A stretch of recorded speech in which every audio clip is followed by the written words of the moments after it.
We're back. We got some tea, some green tea. Oh, you can almost see it. It's so tough to like get a shot into. Not that like seeing the tea makes for any difference, but it's there. I can prove it. Look, look, you can see it. Uh, this was kind of an interesting. I'm trying out a tea that I like picked up a couple of packets up from somewhere. I don't even remember. People often like hand out tea, like it's complimentary stuff at events, and one of the things that was kind of weird about it is, green tea is better, as I understand. Like, it is a better method of preparing green tea to not boil the water. It's often described as just before boil, 185 degrees, 195 degrees, like somewhere like 175, 195, like in there, and not to steep it too long. Also, it doesn't get bitter. There's like a touch and a feel to it, and it's not something that I am by any means that I've by any means perfected. But there's always an uncertainty when I see on the back of the tea bag, which I know I prefer loose leaf tea. That's the other thing. Before people start getting on my creds, sometimes tea bags are fine. When it says on the back of there like, oh hey, bring the water to a boil and then pour the thing, is like, well, but it's green tea. Should I do that, or is this like the way they've, because it's not just tea in the bag, right? There's got to be other stuff like preservatives and things. Like maybe what else is in there means like it's better to boil it. I don't know. I went with I went with not boiling it. I did the 185. It might have also been on there like most people when they drink tea, they're just like whatever, boil the water, pour it. And so like making it more complicated might be like weird, or like just be like, yeah, it's fine. I really don't know. So we'll see. I have another one of the same kind. So if my OBS seems to have frozen. I hope y'all can still see me. I hope I didn't drop too many frames. But yeah, I have a couple of these tea bags, so we'll try it this way where I haven't boiled it at 185, and we'll see if that's good. And if it ends up being bad and I should have boiled it, well, I'll try that next time. There's a lot of trial and error with these things. This is okay. It's possible that it's just too hot, and so I was drinking too quickly, so I didn't get a good taste. But it's also possible that it would have been stronger if I had boiled it. It also might be just this is the brand. It's always hard to say. Always the touch and feel. Well, I hope y'all don't mind me jawing on a bit. Actually, why don't we move the chat? Why is it up? Why is it down there in the first place? Why don't we do this? I always have the issue of like I gesture here, and you don't see it because it was behind the chat. So we'll move it. I think it's better there anyway. And then this way you don't see my random magic accoutrement behind me. But today we have something weird. I'm not just jawing on because I'm avoidant, nor is it, it's mostly so people have a chance to get in here and all that. But we got kind of a weird one. So a friend of mine, someone who shows up in the chat every now and again in my Discord, is Puppy Bite. A great name, by the way. Has a new commander deck and asked me to like go over it and see what I think about it. It's going to be a little bit different this time though. Usually when I do these deck reviews, it's a lot of like, oh, this card would be better and that card maybe is a better option. Well, Puppy Bite has a lot of restrictions that he put on himself here, and that's going to limit significantly what we're even able to recommend. So what's going on? I'll show the deck list and then we'll move from there. Also, Puppy Bite, you can let me know if you want me to put the link to the deck list in the video description, or anywhere else. I hadn't thought to do that with the previous deck reviews that we've done, but we'll have that going forward. If I do any deck review, it's up to you whether we make that link public or not. I will default to not posting it anywhere, and they can just look at the list. So a few things are going on here. First is the choice of commander. The idea behind this, as Puppy White told me, was that, well, we're a long way into Magic now. Maybe, after more than 30 years, maybe a mono white commander deck can actually be viable. Now there might be some that are viable, and in fact that's going to be the first thing I'm going to look at before we get into the meat and potatoes, the details here. So that was part one. Okay, we're building mono white. Okay, there are a lot of restrictions, a lot of problems. Mono white has a lot of issues when it comes in EDH in particular. Mana acceleration is a little difficult. You rely a lot on artifacts, but of course, monocolor gets a lot less artifact acceleration than multicolor, just because you get talismans and signets when you're playing 2 or 3 colors, and you don't get nearly as many in 2 colors, and you get none of those in 1 color. So that's one problem that mono white has. Also, mono white is just on the color wheel not great at card draw. It's something that gets a little bit here and there, but it's pretty tough and it's not good. And so that's part of why the challenge was there, right? This is part of why he's doing it the way he is.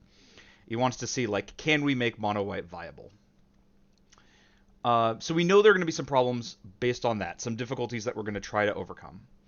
There are things mono white does well. It has been getting better at removal, even though it struggled for a bit.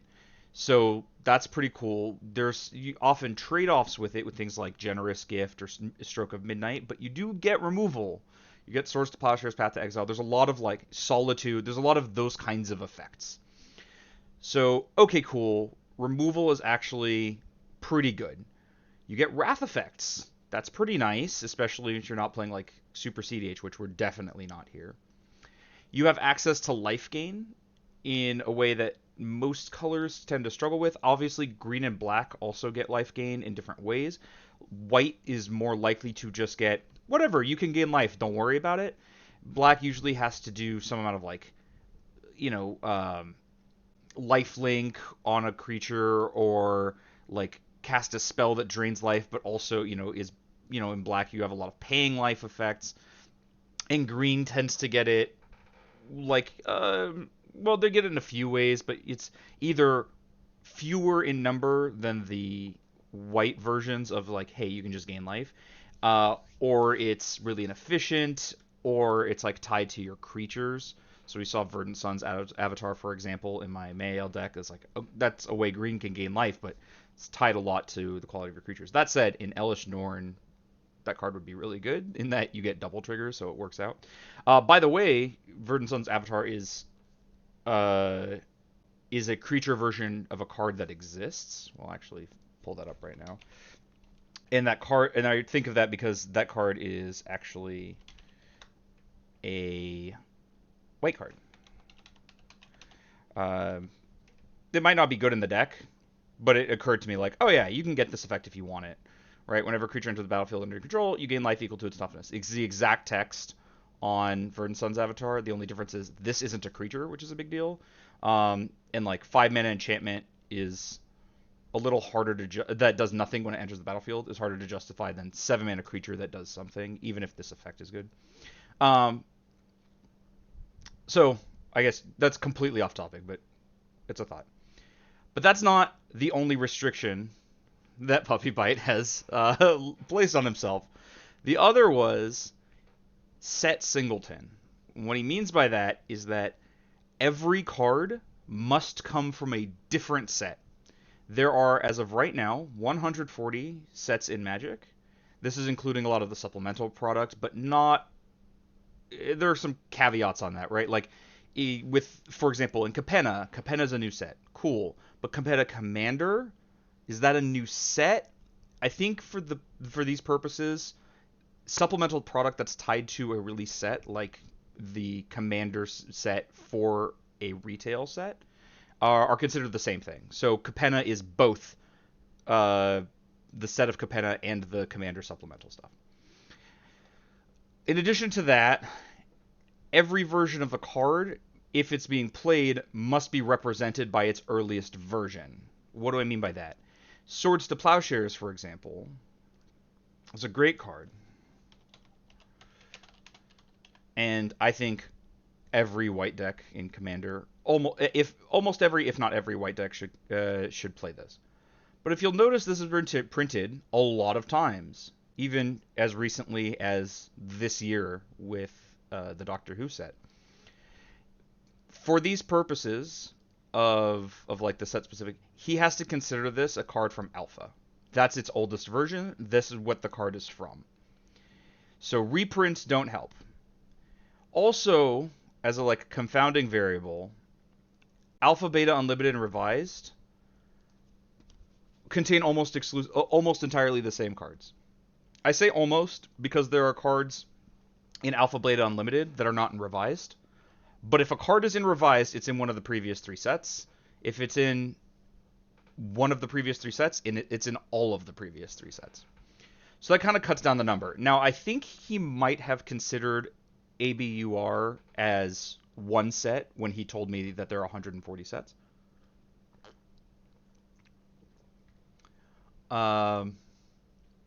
This tea is good. It's actually even a little bitter at 85.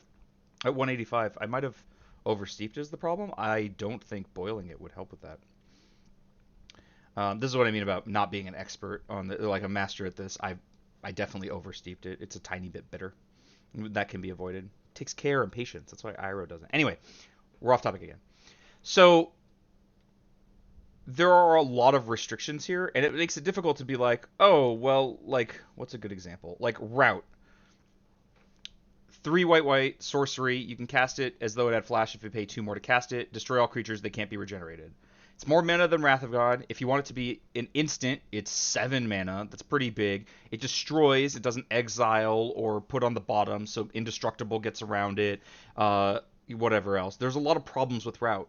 But this might be the best card from the set it's from, and it might be the best card from sets. It might be the best card, or better than all the cards from sets that aren't in here.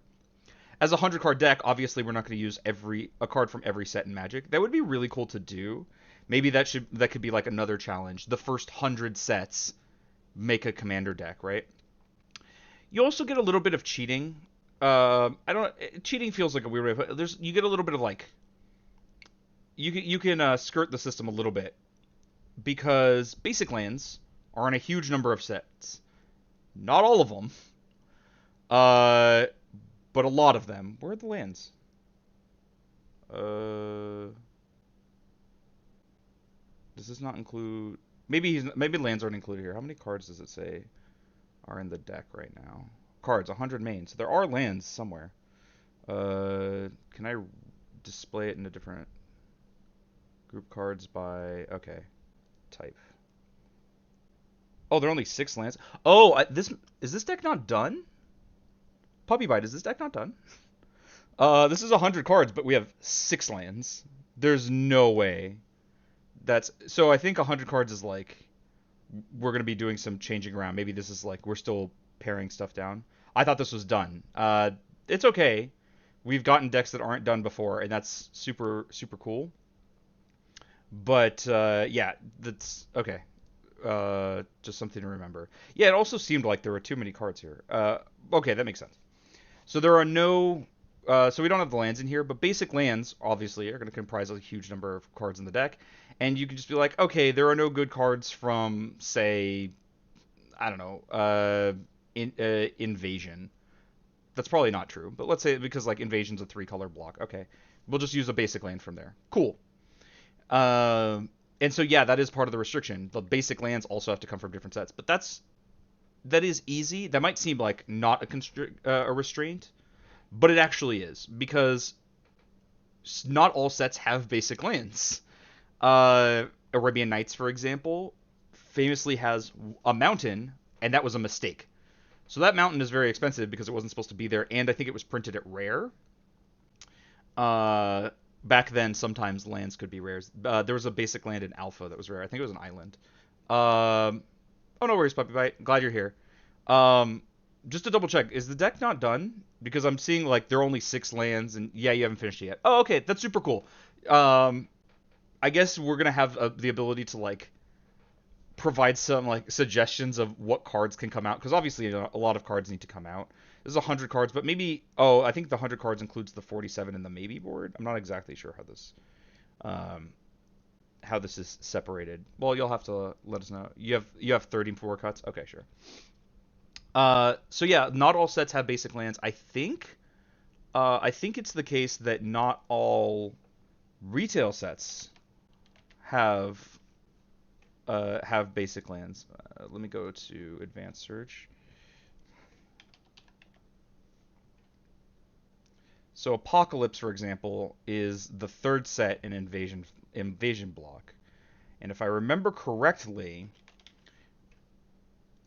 when they did blocks, the second and third set didn't have basic lands. And yeah, so you can see from Apocalypse, there are no basic lands. So there is a bit of a restriction of you can't just pick the 40 worst sets or however many basics you're going to play. We'll say like 30 worst sets. Um, and just say I'll play a basic from there. Not all sets have basic lands. In addition to like older sets, but also just subsequent sets in a block. So this does have like end up leading to a lot of restrictions. And in fact, Puppy Bite, you might encounter this as an issue of like you want to cut a bunch of cards, a bunch of the worst cards, and then you find, oops, the sets you have remaining don't have enough basic lands between them. That's something we're gonna have to watch out for. In fact, that even I'm gonna probably start with the lands just for like considerations on that because any non-basics you get to play help with that a little bit. And so replacements are going to be near on impossible. That's probably what this maybe board is about, and if that's the case, then that can save us a lot of headache because part of what makes this a doozy, in addition to all of the restrictions, is that now you have to like reappraise things. Like, how do I suggest cards? Well, Puppy Bite has us covered there, and I assume maybe board is cards you've trimmed already. Oh, okay. Puppy Bite has done a lot of work for us, but also I'm sure was necessary for him in compiling a list of the best cards from every set, organized by set. I was confused when I saw this at first because I saw like, oh, okay, here we have like Swords to Plowshares. Cool. Where's the like where are the other columns of the other cards? They're not separated that way. The first few it looks like there's just one card. It might just be there aren't that many good cards from there. But as you scroll down, you see like Mirrodin, Lightning Greaves, Solemn Simulacrum, Gilded Lotus, Chrome Mox, Extraplanar Land, Solar Tide. So like they'll all be separated by commas in this column. I don't know what the X is about in this third column, Puppy Bite. I thought maybe it was like, oh, this set is in the deck, but apparently not. Well, yeah, obviously you have to do that, Puppy Bite. Is this column just like we've appraised it and like that's it? We're locked. Don't worry about finding new cards. Because I thought it was like these are what sets are in the deck, but that doesn't seem to be the case because every set is here. Um, Also, for a lot of the early sets, I really only had one choice. Yeah, I'm sure. And some of them, I'm sure, are like you you had a couple of choices, but like you're never gonna pick something other than Swords to Plowshares. You're never picking something other than like Land Tax or whatever or like Enlightened Tutor. Some of these early ones are just like even if there aren't better cards or even if there aren't a lot of good cards, Swords to Plowshares is such a standout. I can't imagine. Like the card would have to be insane for it to be better than Swords to Plowshares, in which case I would know to suggest it immediately. That column of X is just temporary me adding one card from each of the sets to the deck. Okay, so that was your process. You compiled the list of options and then went through a bit like add to the deck, add to the deck, add to the deck, and the third column is just to mark yes I've added this set to the deck already. Okay, that's cool. Um, what you might want to do, by the way, is actually it's really easy to do, but you're probably gonna need to like look through it. Is go find every set that had a planes. Unfortunately, this is gonna be a little bit crazy because oh no, it doesn't. Okay, I thought this was gonna be like okay, there are 3 from Alpha or whatever. Actually, if I go to Alpha, does it show the different? Because there are multiple planes from. Oh, okay, it shows the other variations here. Got it. Okay. This list of sets is going to be really important for you. just because, like I said, not every set has basic lands. So these are the only ones you get to pull from. The newer ones are probably going to be easier, weirdly, because they're more likely to have reprints. I thought of that once I saw the Doctor Who set symbol of like, well, you're not playing Swords to Plowshares from there, and if there aren't any new cards from there, oh cool, we'll just play the basic planes from there. It might be easier to work backwards. Yeah, I know it's an insane amount of work, Puppy Bite, but you did this to yourself, okay? That like this is on you. Uh, it is a fun project, and I it is really cool to me that you were trying to branch out in this way, but and try something different. But oh boy, is this is so much. Oh, it's actually kind of wild. If you look at the sets in order, the sets with planes, these are in release. Wait, these aren't in release order, are they? No, they're not in release order. But the retail sets are. Look how few basics you have up until Shards of Alara. Now I get that Shards was like 15 years ago, but um, that's still about half of Magic's history, and you just don't have that many basics to pick from. Because as I say, it was only the first set in the block that had basics. Now we don't really have blocks anymore, so they can come out all the time. This is another reason why you're more likely to find them from the newer sets, which also kind of sucks because it's the older cards that are likely the worst. Um, so we'll go through this and we'll appraise snow plains. Well, snow plains, you have a huge problem. It's only if you're using the original version of it, it's only Ice Age. The snow plains got printed in a few sets, but it's a reprint, right? Don't you have to only you can only play one and it has to be from Ice Age? That said, I don't know what benefit you get from Snowlands anyway. You're already playing, or at the very least, there was an option. I don't know if you're actually playing it. There's the idea of extra planar lens. The Snowplains doesn't. It just hurts you with that. I don't know what benefit there is to it. What card do you have from Ice Age? Heal? What the hell? The hell is that? We're probably going to end up jumping around a lot because just the way of doing like this is just such a difficult thing. Prevent a damage, draw a card at the beginning. This can't be the best white card from Ice Age. There's no way. Heal is gas? I don't know about gas. What the hell? There's just no way. Oh, I guess I should go to Scryfall. One thing to keep in mind is that we're not limited to mono white, right? We get artifacts. What's the syntax for set?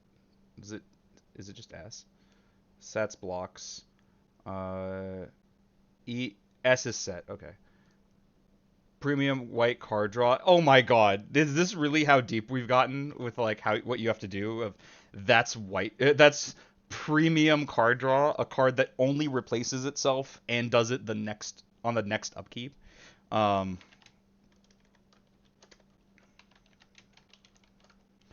okay. Is there really nothing better? I know Swords to Plowshares isn't in the set, but obviously you can't play it. I'm not going to do this with every set, but I I cannot accept that the best card from this set is heal of all things. Um, Here, if you want snow stuff, you can Arkham's Weather Vane to turn stuff into snow lands. Obviously, don't do that. I mean, even Barbed Sextant is like I don't know. It's close to being better. They both cost you a mana, and they both draw cards. I guess never mind. Yeah, I guess it's the same thing. Um, because the color fixing doesn't help you. I mean, Battle Cry is. By the way, I would use EDH Trick because they separate the reprints and the new cards for you. Oh, do they? I didn't. But can I like search by ID like that? I haven't tried EDH Rec in that way. We'll go back to that if that doesn't work. Cards. Oh, okay. So we can. Uh, how do you do that thing that you're saying? Okay, if you can like show me how to do that, I'm not gonna try to figure it out right now. This is fine. Uh, Battle Cry is not the worst. Untap all white creatures you control. Most of your creatures should be white, and then um, your block when a creature you control when a creature blocks this turn, it gets +0/+1. That's not relevant, I guess. It's just a mass untap. I don't know how relevant. I guess maybe a card draw is probably better than that.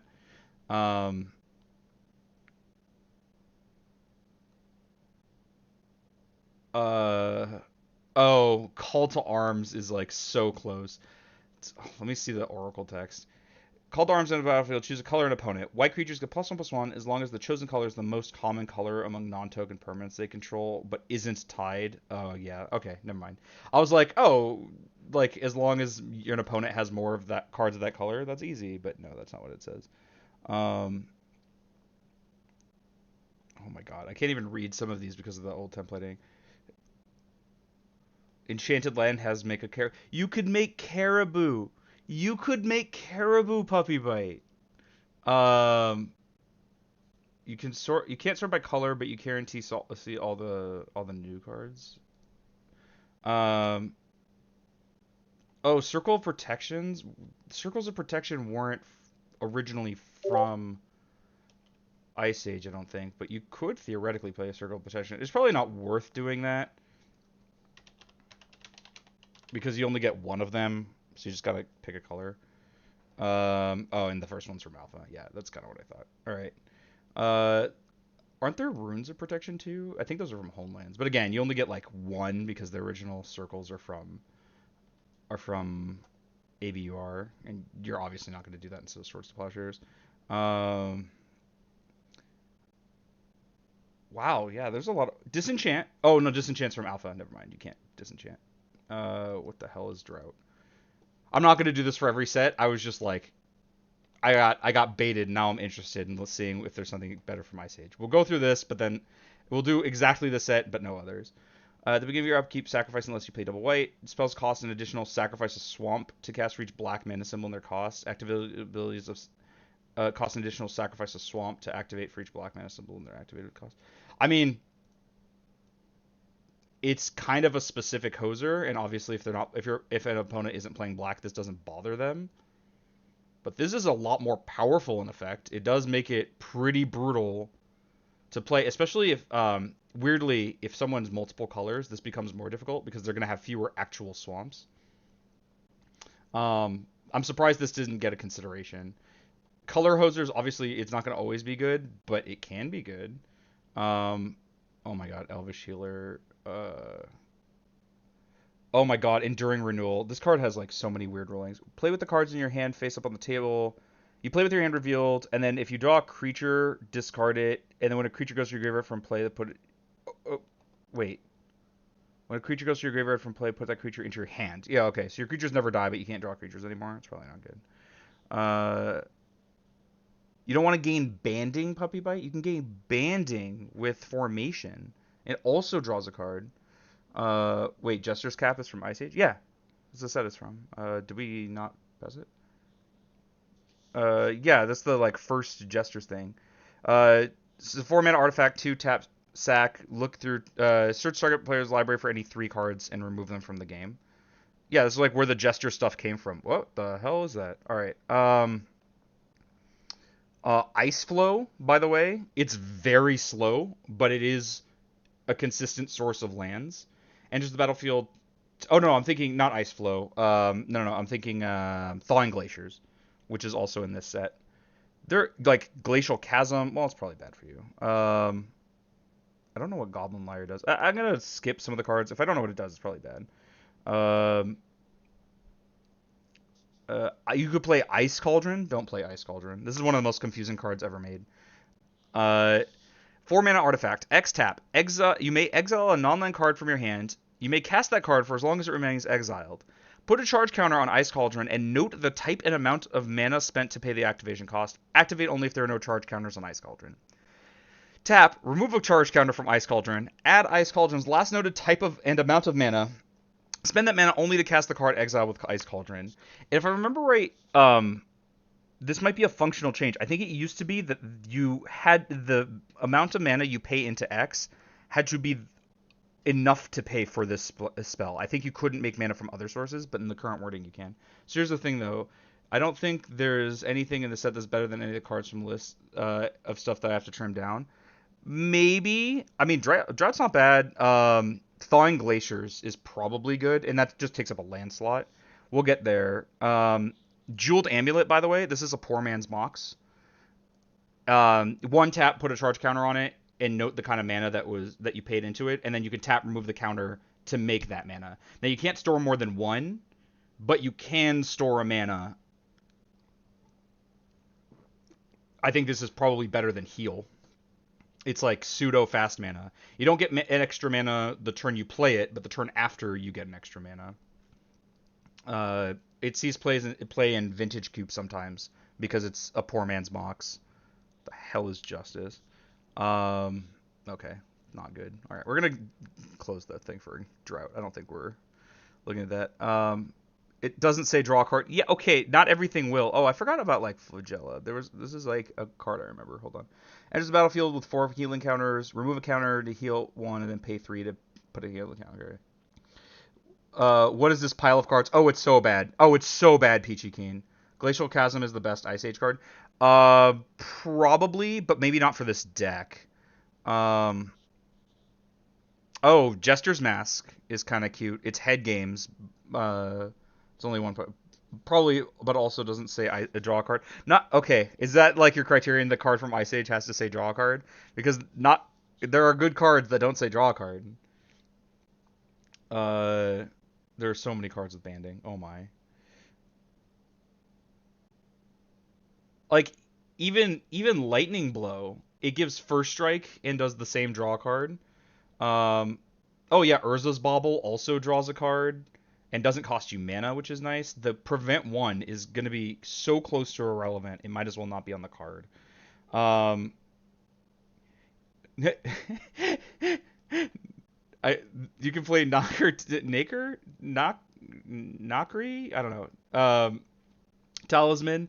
Whenever a player casts a white spell, you can pay 3 to untap a permanent. Definitely worth the cost. Definitely worth the cost, and not worth the cost. Um, uh, I can save other people's mana dorks from Fury trigger. Okay, all right. Listen. If you just want to say that this is just a card you really want to play, and it's like a pet card for you, that's on board. All right. You laugh at the card, but there are main combos with it. Um, oh well, I'm sure, but like you have to. Well, yeah, the blue and green ones. Well, part of the problem is the white one, and 3 mana to untap a thing in a color where you're unlikely to have something that like taps for 4 or whatever. Like I don't know. It's oh, it's already in the maybe board. Okay, fantastic. Um, even like Shield of the Ages is well, probably not better than you can play Snow Covered Plains from Ice Age. That's from Ice Age. Um, yeah, Urza's Bauble is here. Is Thawing Glaciers not from Ice Age? Oh, it's probably Alliances. Oh, Thawing Glaciers is probably Alliances, isn't it? Okay. I'm not going to do that for every set. If I did, we would be here for actual weeks, as I'm sure Puppy Bite can attest in how long it probably took him to do that, to assemble this. But Thawing Glaciers is a pretty reasonable, is a possibly reasonable card given your constraints. Enters battlefield tapped. 1 tap. Search your library for a basic land, put it onto the battlefield tapped, then shuffle, and then return Thawing Glacier to its owner's hand at the beginning of the next cleanup step. So, by the way, this is kind of weird that it is a trigger at the beginning of the next cleanup. It basically ends up giving you a second end step to like back it up. But because this happens during the cleanup, if you can untap it, you can get multiple searches out of it. What's the knight that destroys spells on the stack? It's from Ice Age. I didn't know that was a card that existed. We're gonna well, if you're sure it's a knight, then we're gonna narrow our search, and see if we can't find it.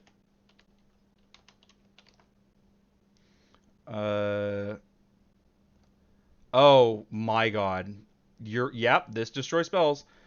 Order of the Sacred Torch. 1 white human knight. Tap, pay 1 life. Counter target black spell. This is actually not the worst. Especially if you end up with Painter Servant, by the way. There are a few cards in white that are massive color hosers. Like and so like playing Painter Servant can even help with that. Lame errata. Yeah, I know. Yeah, because in the original text, tap pay 1 life to destroy target black spell. Effect. It's like destroy the spell. It is. I will crush it beneath my heel. Yeah. Listen, they don't make them like they used to, and I think that's okay. This card is racism. Okay. All right. I'm glad it took us actual zero time to go completely off the rails. Uh, I'm curious. What does Shadowmoor give you? Oh, those are some pretty good cards.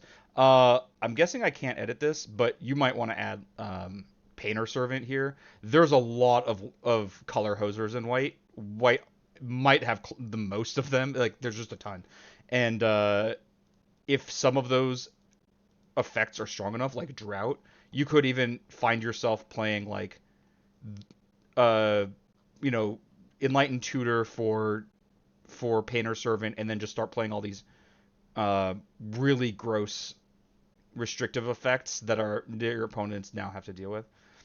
That'd be like a new strategy entirely, and it certainly doesn't work with Elesh Norn, but it's an idea. Speaking of, that was something I wanted to do real quick. I'm curious because I know there are mono white commanders, and some of them are like actually kind of good, right? Oof. If this is where we are, yeah, kind of. They're kind of not. Darien has been good, but this is a very specific deck. It's very weird. Basically, it's because there are lands that do actual damage to you, and so he'll trigger with that. I do like Darien, but yeah, I was wondering if it's new that we have good mono white commanders, and like kinda, yeah. A lot of these suck. I mean, Stram is really good, but that's a very specific deck. Mondrak again.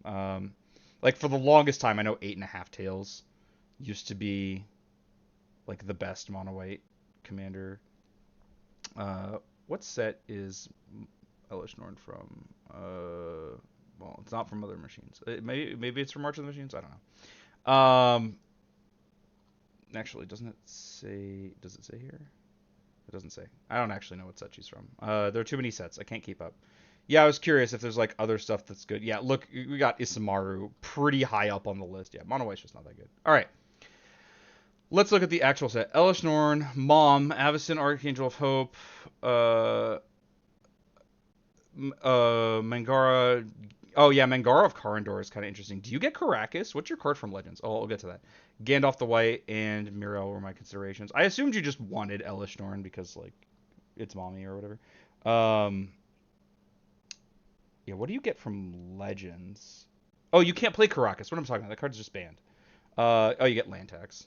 I went with Mom because of the Moonshaker Cavalry. Oh my god. Yeah, that's part of the issue with dealing with it, with looking through this deck. For anyone who's watching that's outside of this direct conversation, is that a lot of these decisions have to be interlinked with each other because there are so many restrictions. Oh, that's kind of true. Yeah, if you cast an instant. Okay, so let me explain what we're talking about. So Mangara of Karandor is a card from Time Spiral.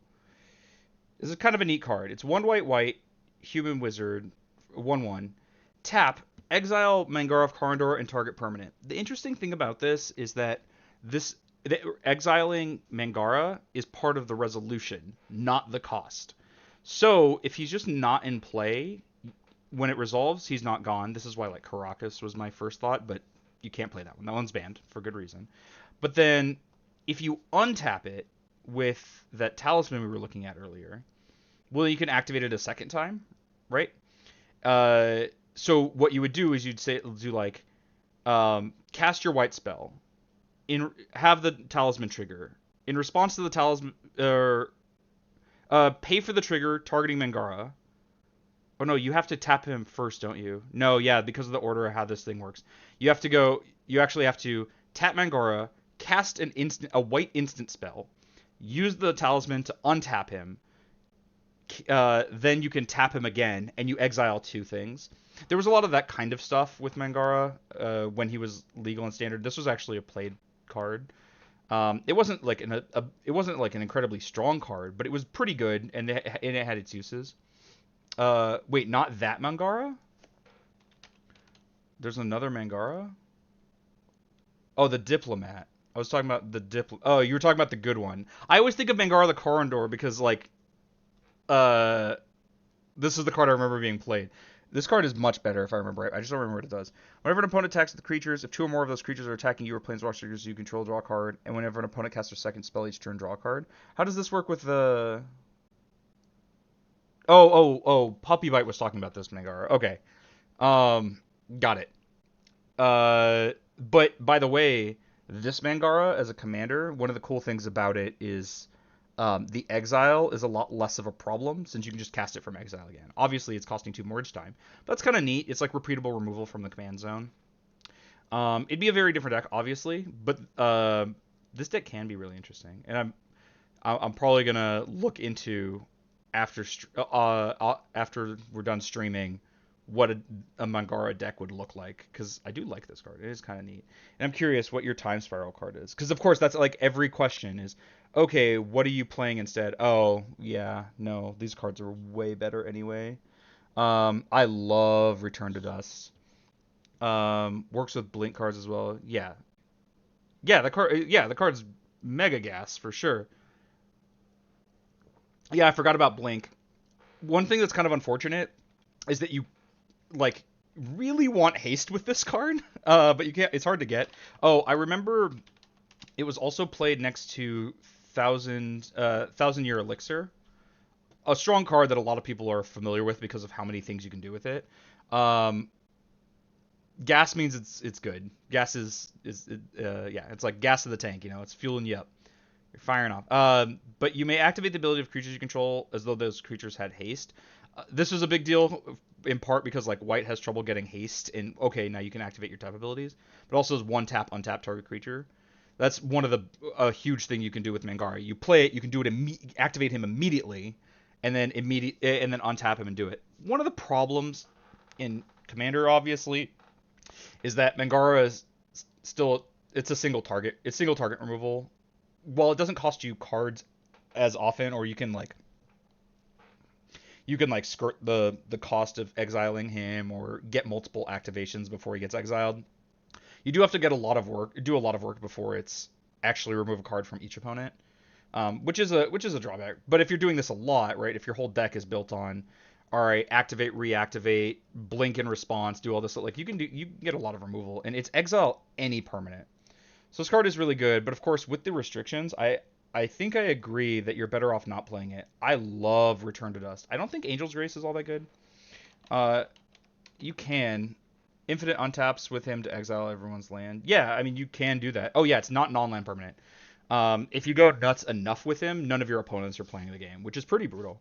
Angel's Grace, I don't think is actually very good. It's probably better in CDH, where you might just die on a whim and split second's a big deal. But it's white's instant split second. You can't lose the game this turn. Your opponents can't win the game this turn. And if you and damage that would reduce your life to less than one reduces it to one. Loss of life, incidentally, still puts you to still puts you to negative. So you just die during the cleanup step. But or I guess yeah, when is a little shaky, but uh, you actually like end up dying in the next upkeep. It's really weird. But Return to Dust. I think this card deserves a spot whether you have restrictions or not, kind of thing. No, this card's super super good. So obviously, like yeah, I get why you can't really play Mangara, why he doesn't even make the cut, because this card I think this card is much easier to use and much stronger. 2 white instant. Exile target artifact or enchantment. If you cast it during your main phase, you exile two, and you may exile another one, another artifact or enchantment. Now it doesn't have to be at sorcery speed, but usually is. It's fine. It's just double removal spell is very very strong, and it's exile, and exile of card types that are hard to exile. Heliod's intervention greater than Return to Dust unless you need to exile. Um, Whoops.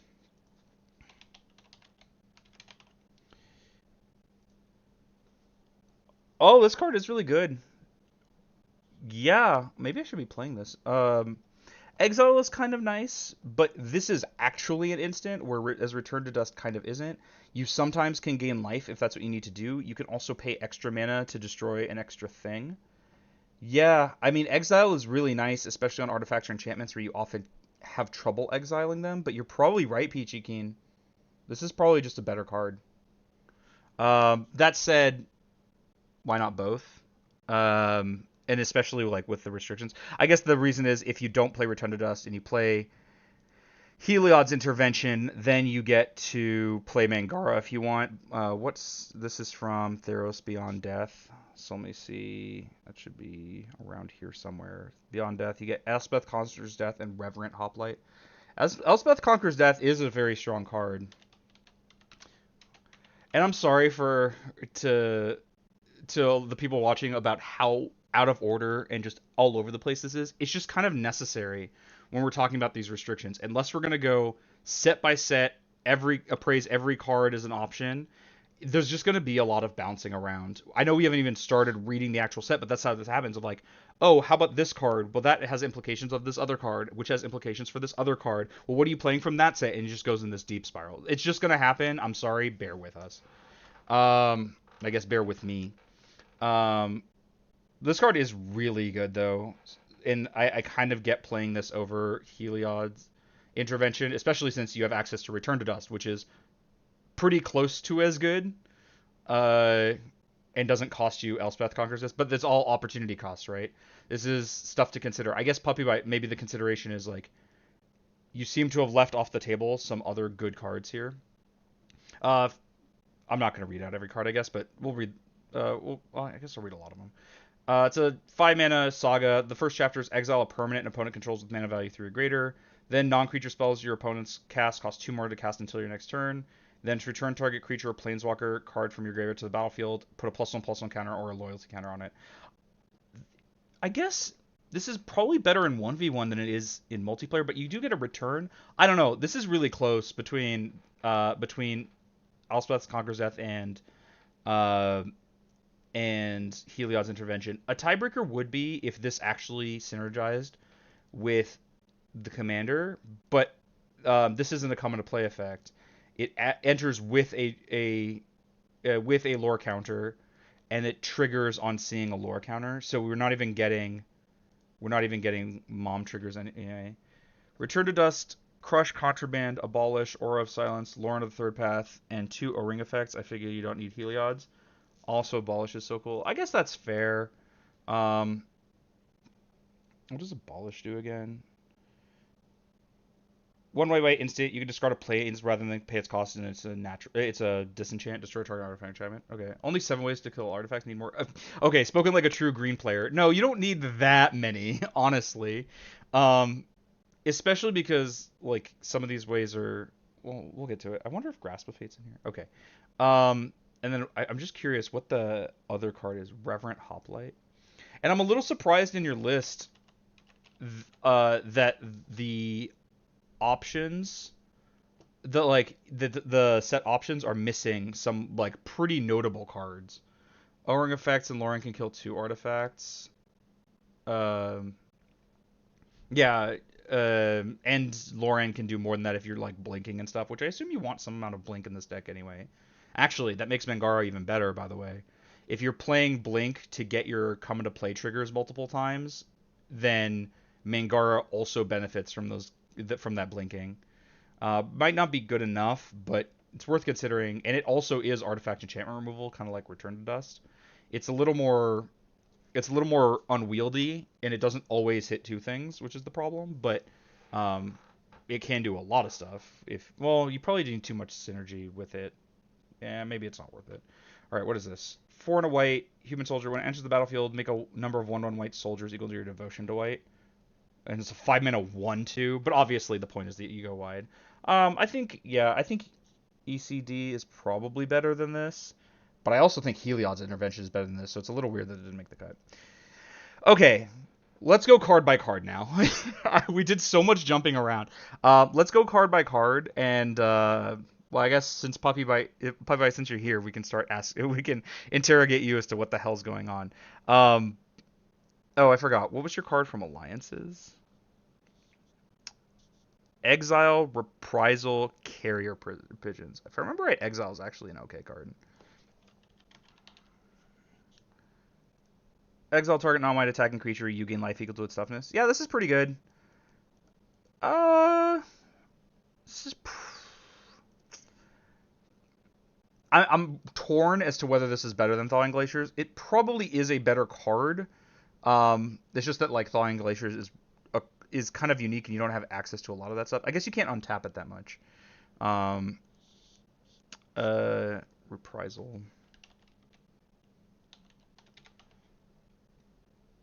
There's only one card with the word reprisal in it. That's kind of surprising. There's not like, just reprisal or, reprisal for crimes or whatever. Yeah. Destroy target creature with power 4 or greater. It can't be regenerated. Okay, yeah, that's probably better than Thawing Glaciers too. And then what the hell is Carrier Pigeons? I might have Carrier Pigeons in my maybe board. It's just because it's Carrier Pigeons, isn't it? Listen, I know that this card is only being considered because the name is Carrier Pigeons. 3 and a white, 1/1 flyer. When enters the battlefield, draw a card at the beginning of next team. Oh, okay, no, this does synergize with Elesh Norn as well. Yeah, and it says draw a card. How many white creatures come into play and draw a card? Okay, no, this card is actually worth considering. All right, I was skeptical at first, but okay. That actually reminds me. I know we're doing so much jumping around. This is from Worldwake, right? Or it's from Zendikar. I'm curious what your Zendikar is. Zendikar, Emeria the Sky Ruin. Okay, yeah, that makes sense. No, it's because it's premium card draw. All right, Puppy Bite. I'm trying so hard to give you the benefit of the doubt. I don't know about premium card draw, but it is hard to get card draw in white, and it synergizes with your commander. How many cards really do that? Okay, fine. No, it is not premium card draw. Especially because I assume most of your deck is sorcery speed. Like, draw a card on the next turn's upkeep is pretty bro. Are artifacts because Helm of Obedience rest in peace? Well, that's a good point. Yes. Obviously, you get access to artifacts. Rest in peace is also just a solid card. You probably don't even need synergies with it because a lot of people interact with the graveyard. Though if you play this, things like Emeria get worse, and so maybe you play something like Core Cartographer, which might be better anyway, just because it's so hard to get Emeria online. Though if you're playing Emeria, Thawing Glaciers also gets better. When it enters the battlefield, exile or graveyards. If a card or token would be put in the graveyard for anywhere, exile instead. This is from Return to Ravnica. If the competition with Helm is Carrier Pigeons. Oh my, Puppy Bite. What is Return to Ravnica card? Return to Ravnica, Angel of Serenity, Rest in Peace, Azorius Justicar, Azorius Arrestor, Seller of Songbirds. Okay, there's a lot of cards. But I kind of just wanted the one card to be Moonshaker. All right, we should get to whatever the hell it is, because I think you've mentioned it a couple times, and I don't know what this is. Moonshaker Cavalry. Oh, this is Crater Hoof, the White Crater Hoof. I forgot the nickname for it.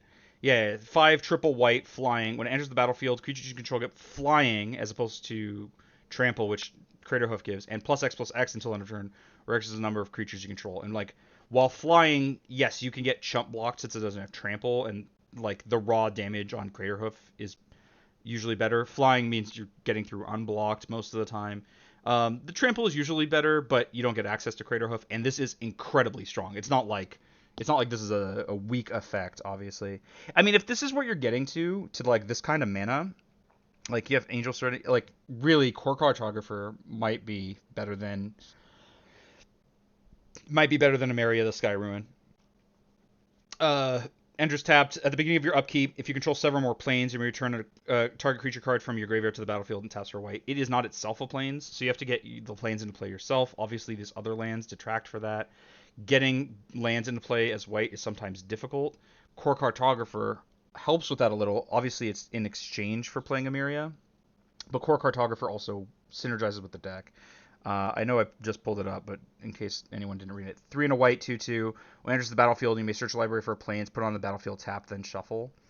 In fact, that would probably be where I'm starting, is like make concessions to the cards you have to play or that you desperately need. So like Knight of the White Orchid is another one you kind of need. White, 2/2 first strike. When it enters the battlefield, if an opponent controls more lands than you, search a library for planes, put it on the battlefield. It doesn't put it on tapped, by the way. But of course, the question is, what's your Shards of Alara card, right? And this is how we're gonna get this is just gonna keep happening. Okay, Knight of the White Orchid is here, and it's probably better than Ranger of Eos. And then there's also Loyal Watchdog. Isn't that what the card is? Uh, okay. I forget the name of the card, but as it turns out, it has this text box. So, okay. I forgot. If you're so one of the quirks on Gatherer search is that simple search you can search text, but if you just go to the search bar in the top of the simple search, it will not search text. Um, why do I get the feeling that the message that Puppy might just wait? Why did it? Oh, because it's also God damn it. I would pick Ranger of Eos over Knight of the White Orchid. Really? I guess I have to see what your one drops are. Um, isn't it Watchdog? No. Um, okay, well, hopefully you know the card I'm talking about because I can't think of its name, and apparently searching for it is a nightmare because of how Gather is built. Why are these like new lines? Apparently each of these is a new line. It's not just wrapping. Um, there's your you would because you don't have yeah that's kind of what I thought. It's not enough support. Like you have to look at your one drops and there's just not that many. Like doing a quick glance in the creature costs, I think I see 0 one drops. There's 2 exactly. Weathered Wayfarer and 3 Inspector. No Mother of Runes. Well, Mother of Runes. Well, that's okay. So that's from Urza's Legacy. Oh, you get Karmic Guide though. Mother. Yeah, you get Karmic Guide. All of these are going to be trade-offs. Peachy Keen. This is just unfortunately it's not about the best card. It's like what does that card cost you to play? Um, oh, there was another land I had just thought of, but oh right. This card is not actually good, but because of things like Core Cartographer, it gets better. Shadowmoor. What's your Shadow? Miss Veil Plains. Enters tapped, but it is a plane, so it taps for white. And white tap, put target card from your graveyard on the bottom of your library. Activate only if you control 2 or more white permanents. It's not actually good, but because Core Cartographer can find it, and so can like Knight of the White Orchid and stuff, it often becomes like basically free to play. Uh, but of course now it's very much less free because what is your Shadowmoor card? Mass Calcify, Twilight Shepherd. Okay, yeah. Okay. I think we've looked at that set before. There's a lot of good cards there. Okay, so Command Beacon, sure. Um, Maria, Homeward Path. I'm guessing there just aren't good cards on this. Myriad Landscape, Nykthos, Strip Mine, sure. Yeah, Weathered Wayfarer can grab it, but the problem is Weathered Wayfarer, you still have to play it as your land for the turn. So it kind of costs you 2 mana that turn, right? It's your land coming in tapped when it might have been untapped, and it's activating the Wayfarer. That's why I mostly associate it with things like Knight of the White Orchid, because like when the turn you play Knight of the White Orchid, you often just don't have anything to do with that extra mana, so you might as well have it come into play tapped. And if you do, just get a basic plains. Um, yeah, Weather Wafer can get it. I just don't think of that as much as like that relevant. Abolish is cool. Discarding a plains to do this. This, by the way, gets a lot better with the land tax we know is in here. Cool. Angel's Grace was your pick from Time Spiral? No. Return to Dust has to be way better than this. Mangara is better than this. It just doesn't do anything. You're so desperate for card draw, you're putting up with Ice Age cards. That draw card at the beginning of the next turn's upkeep. You can't just give away a card for something like this. It almost never comes up. Unless you have Isochron Scepter, and even then, that's a maybe. Um, like I just can't I can't imagine that being good. Oh, all the spells include artifacts? Yeah, okay. Um yeah, I don't see Isochron Scepter here. Um I can't imagine Angel's Grace is better than Return to Dust. Especially when you're not playing Heliod's Intervention because you're playing ECD. I assumed that the first card in these the card at the listed first in the column was the one being played, but I guess that's not always the case. Arcane Signet, sure. I think the first Commander set didn't have that much going on in it, so I think it was like almost all reprints. If I don't have Elesh Norn now, Angel's Grace is the only way I can stop a Thoracle win. Yeah, but are you playing with Thoracle opponents? Mangaro over Angel's Grace. Like, I guess it's a that's like a I guess that's a metagame decision, but like I mean, I don't really play against Thassa's Oracle combos that much. I guess my decks do have answers to it, so it's not um like it's not that much of a worry. Like it sometimes comes up and I just happen to have something going on. So if you have no other answers, maybe that's an issue. But like, do you really play with with Thassa's Oracle that much? As from your opponents? Okay. Archaeomancer's map, 2 and a white artifact. When it enters the battlefield, search your library for up to 2 basic planes, reveal them, put them in your hand, then shuffle. And when a land enters the battlefield under an opponent's control, if that opponent has more lands than you may put a land from your hand onto the battlefield. I actually just don't like this card very much. Um, Play Nevermore. I mean, yeah, you could really. Um, I just don't like Okarimancer's map that much. It gets the 2 planes, which is kind of cool, which I guess is kind of card advantage, but you wouldn't pay 3 mana search for 2 lands, right?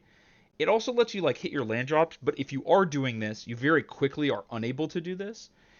I was going to say like it synergizes really well with land tax, but if you're doing land tax plus Archaeomancer's map, it will be 2 or 3 triggers before this doesn't do anything anymore. I guess maybe that's okay. Would you play 3 mana, put 2 lands from your deck into play in white? Yeah, probably. I don't know. There are so many things where like it's obvious that this card stops functioning that it bothers me, but I guess once it stops functioning, it probably did a lot. All right, it did enough. Anointed Peacekeeper. Why does that card sound familiar, but I can't remember what it does. It's bad cultivate. Yeah, it really is. What is Anointed Peacekeeper? I know that card. But I can't for the life of me remember what it does. Oh, right. Yeah, this card's really good. But of course, what's the Dominaria United card? By the way, that doesn't stop the Oracle either. It only slows it. This is a fairly new card. Relic of Legend, Lungside, Night and Day, Resolute Reinforcements, Karn Silex. Okay, so there are a few cards. We'll see which card you're actually playing. Also remember Norda's out that reads get 4 lands. Oh, yeah, okay. Sure. Slows it down enough to play Elesh Norn. Yeah, I guess that's true. And I mean, this is an argument against Angel's Grace, so I guess I should be on board. Aura of Silence is neat. Also, just like a stacks effect until you need it to be a disenchant. Yeah, I don't love the card, but what else are you gonna play from that set? I remember it being an early set. I forget what set it's from. From Weatherlight. Yeah, what the hell else are you gonna play from Weatherlight? Oh, Weatherlight gets you Mind Stone, so it is kind of a cost.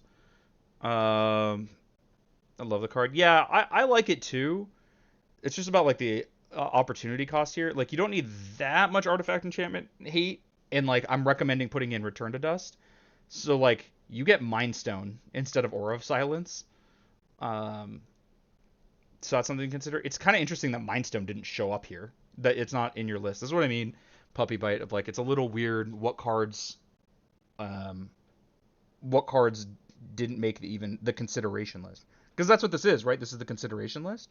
Or have you been removing cards once you like if there were 3 cards from a set, you just like, okay, I picked the one, now we get rid of the other 2, and the only ones where there are 3 are because the others aren't in the maybe board.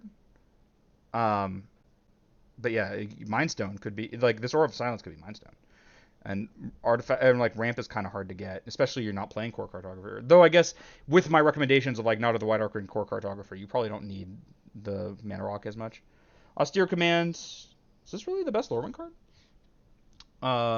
Oh, when you were first doing it, yeah, this happens a lot. I have the same issue of like I'll start doing things one way, realize the problem, then continue doing the better way, but not go back and do it the better way. Okay, that makes more sense.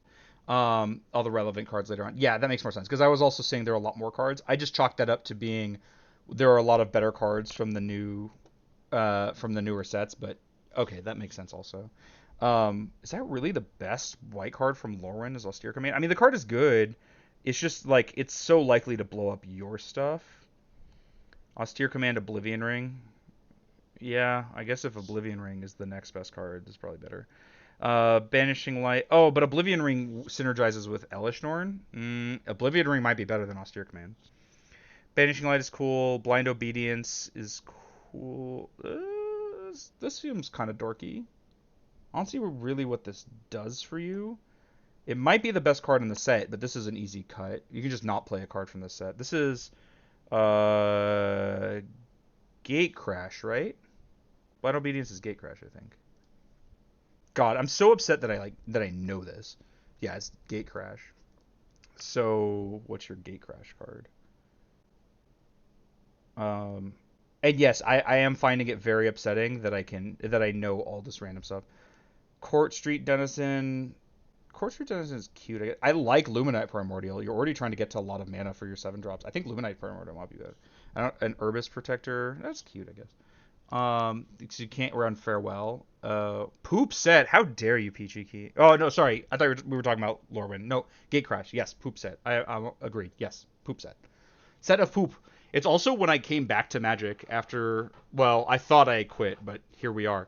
I came back in Gate Crash of all times. I'm like Madcap Skills Limited. You can't run Farewell.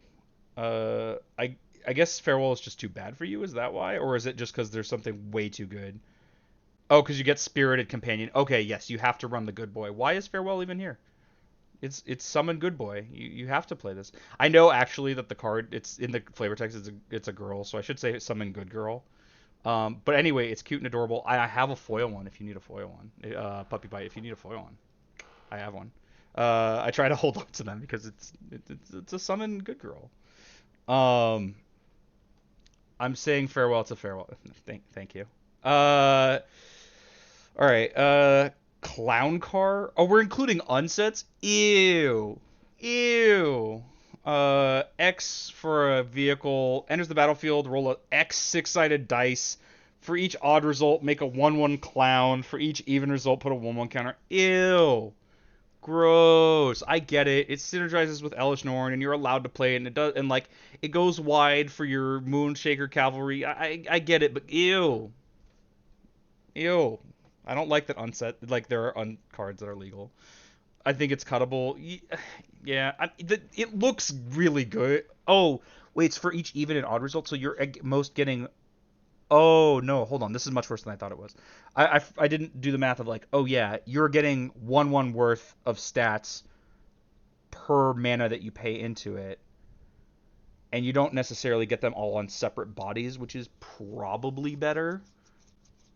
Yeah, this card's pretty cuttable. And then I don't have to say ew at you as much. Cold Steel Heart is good. Don't have to think about that. Condemn, pretty good.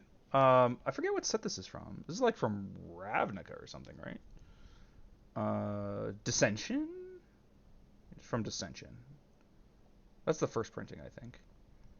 I don't imagine there's anything better from Dissension. And the card is good. I'm just curious. Oh, I don't know if y'all saw that, but that was weird. I'm just curious. That probably is a very that probably does make a lot. Well, okay, there's nothing else written here. That makes a lot of sense. It's likely the best card, and it is a good card. It is just 1 mana removal. It's very close to Swords to Plowshares. It's a little different, and it doesn't have to be attacking you. Obviously, it just has to be attacking. Council's Judgment is a great card. It's a little worse in EDH, but still good. Crush Contraband. Choose one or both. Exile an artifact, exile an enchantment. It's pretty good. What set is this from?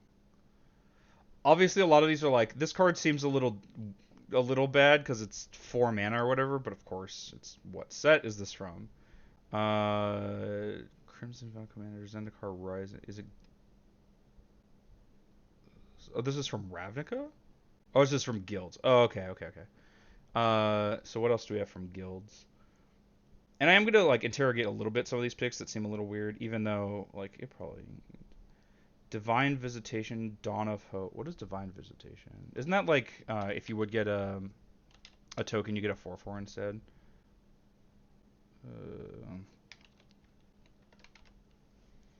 If one or more creature tokens would be created under your control, you make 4/4s instead. Okay, you'd have to make a decent number of tokens for that to be real. And then Dawn of Hope. I mean, this card might just be cuttable. It's just because, like, I guess it's very, very similar to Return to Dust. The fact that though it has to hit an artifact and enchantment, you can't hit two artifacts, can't hit two enchantments, is a little weird to me. I don't know why this card feels so much worse to me than Return to Dust, even though it's very, very similar. It is also an instant. Maybe it's fine. Dawn of Hope. If you gain life, you can pay 2 to gain. Yeah, it's probably not that good. It's weird because I look at this card and be like, this card doesn't. It kind of sucks, even though it's close to as good, if not often better than Return to Dust, because it's actually an instant, whereas Return to Dust often does a sorcery impression. Darksteel Mutation is great. Dust to Dawn. Dust to Dawn, you're gonna have to monitor, right? Like how many things live through this. You have a lot of bigger stuff, but I guess you have a lot of small stuff too. If you're doing, it seems like you have a lot of reanimation though, so maybe it's not that big a deal. Oh, what's that card? I wonder if it made your list. I don't even know. You might not know that the card exists, but you also might have found it while looking through stuff. Breath of Life, from Portal. How good could your Portal cards possibly be? It's just Zombify basically, but it's white. Of course, this predates Zombify, so Zombify is white. It is Black Breath of Life, but wonder what your Portal card is. Gift of Estates. It sounds familiar. Gift of Estates. If an opponent controls more lands than you, search your library for up to 3 planes, put them in your hand, then shuffle. So you get like, it's a one-shot. It's a one-time activation of land tax. This might not be that good. It's really good in the early turns of the game where you're almost certainly going to have fewer lands. But if you ever find yourself with more lands than an opponent because you've done a lot of stuff like this, this is just going to be a blank card. Portal has Harsh Justice. It's on the maybe board. Okay. A sorcery that you can cast only during an opponent's turn. It has been changed to an instant. Sadly, Oracle updates have fixed this too. But yes, for those of you who don't know, in Portal, it was supposed to be like the learning set for Magic. So they condensed a lot of the rules down, and there were no instants. Everything was a sorcery or creature, and so sorceries would say it would tell you when to cast them. That's why so many Portal cards have these weird timing restrictions. Is because it was supposed to teach you how to it was supposed to tell you when to use it, so you don't have to ask, when can I use this? And so, yeah, you have sorceries like this that you can play only after you're attacked, but before you declare interceptors, blockers. But no, it's not a sorcery. There are a few cards, like I think like Word of Unsummoning. A Word of Undoing? No. There's a bounce effect that also is a sorcery you can only cast on at instant speed. Yeah. This turn, whenever an attacking creature deals combat damage to you, it deals that much damage to its controller. Oh, if this destroyed the creature, I would actually be on board. Yeah, it can kill people, but that doesn't seem good. All right, where were we? Okay, we were at Dust Dawn. Oh, it was Breath of Life. That's like, wait, why did I go to Portal cards if this were End Hostilities? Sure, just Wraths are fine.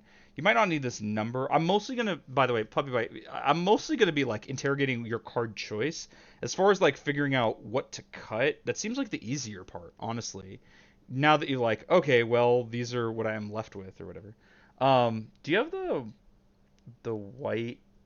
I see this Dawn Elemental's mana cost hanging out and I'm thinking of I forget the name of the card, but it's another card that costs quad white, and it's one of the new sets. It's like Phyrexian Vindicator or something.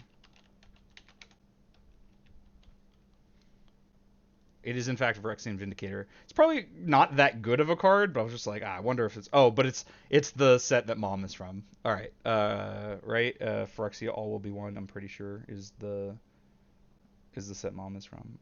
All Will Be One. Yeah, Elesh Norn Mother of Machines. Yeah. Okay. It's from the set Elesh Norn Mother Machine comes in. Yep.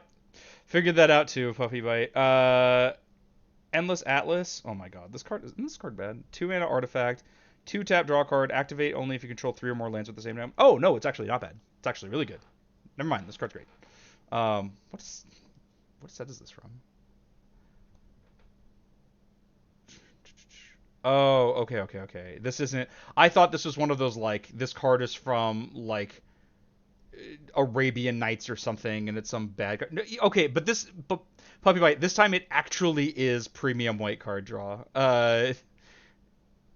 I don't know which is the original set. This time it is actually premium white card draw. The other times you were saying it was very bad. Um, Enlightened Tutor, sure. Everybody lives. Uh, Wait, hold on. Everybody lives also stops Thoracle. Why are you saying it? You don't need Angel's Grace. You have this, and this at the very least gives your board hexproof and indestructible. So like, it's kind of a heroic intervention.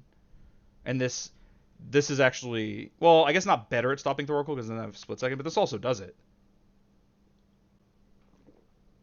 And then you don't have to give up on Return to Dust. I have never been wrong when I say that. Um, sure, buddy. Fated Retribution. Destroy all creatures and planeswalkers. If it's your turn, scry 2. Yeah, sure. It's just like another expensive spell makes me be like, yeah, maybe the card from Weatherlight should be Mind Stone instead of Aura of Silence, but I mean, I do like Aura of Silence. It does suck to give that up. Fateful Absence. Destroy target creature, planeswalker, its controller investigates. Yeah, that card's good. Felidar Retreat is good. It's very good. And another thing that makes you want to do more like finding land stuff. And like with the amount of finding land stuff, this makes your land taxes much worse. That's why I don't like the card we were talking about before. Is like Gift of Estates, your portal card. You can play like a reanimate if you want. Or just cut a land or play a basic. I think portal has basics. Let's see. Everybody lives. Fateful Absence. Felidar Retreat. Final Judgment. 6 mana. Exile all creatures. Is this the best card from Betrayers of Kamigawa? It might be. Kamigawa was known for being kind of a bad set. Hokori Dustdrinker is the other one. Never mind. Yeah. Okay. Flawless Maneuver. If you control a commander, you cast it for free. Creatures you control get indestructible on the turn. Sure. Ghostway. Exile each creature you control, return them to the battlefield and the owner's control at the beginning of the next end step. By the way, this is additional synergy with Mangara. By the way, you just tap Mangara, then you cast this. Hour of Revelation. You probably have too many Wraths. I know I play a lot of Wraths, but you are also a deck that plays to the board. You have Reanimation, but not enough to justify how many times you Wrath. Also, your Wraths take out non-land permanents very often, and they're expensive. You probably have too many. Could we please allow all the bangers I had to skip from Tempest? Okay, yeah, sure. We'll go to Jeweled Lotus. God damn it. Let's look at Tempest. Pearl Medallion. You didn't write them down. You didn't write them down. Do you want me to like? Do you want me? Are we doing the Scryfall search again? Is that where we are? Cool. I'm not gonna look through the whole set, but I'm sure there's a lot. Oh, okay, yeah, fair. Immediately, just like, okay, yeah, Ancient Tomb, Altar of Dementia. Altar is probably not that great for you, but like that's really good. Oh, these are cops. Okay, I thought those were the Runes of Protection. Oh yeah, you have a medallion. I don't see that much else. Ghost Town is. Oh, Ghost Town is actually kind of neat with things like that care about you having fewer lands, but that's not real as a way of getting there. Humility, but humility is bad for you. Lotus Petal is not actually that good. Mannequin is mana acceleration, I guess. You missed out on Mog Cannon. How do you not play Mog Cannon? If there's anything, I kind of want to try mono green version of this madness. Peachy Keen, if anyone was the man for the job, it is you. Lostro, Scroll Rack, Wasteland, Static Orb. Yeah, I mean a lot of those cards are bad for you, by the way. Oh wait, I just realized if you're if you're only allowed to play the original version of a card, don't you only get one basic land and it's from Alpha? Or is this the exception because that would be mega unreasonable if you held to that? Can't say Mog Cannon without saying GG. You know what? Who am I to argue with you? Is there anything else that's like a standout? Scroll Rack, by the way, is like very optional. The card's good, but it's like I think it's overplayed. Static Orb is also like not that big a deal. Um, Winds of Wrath. You could have had Winds of Wrath. It's not actually that good.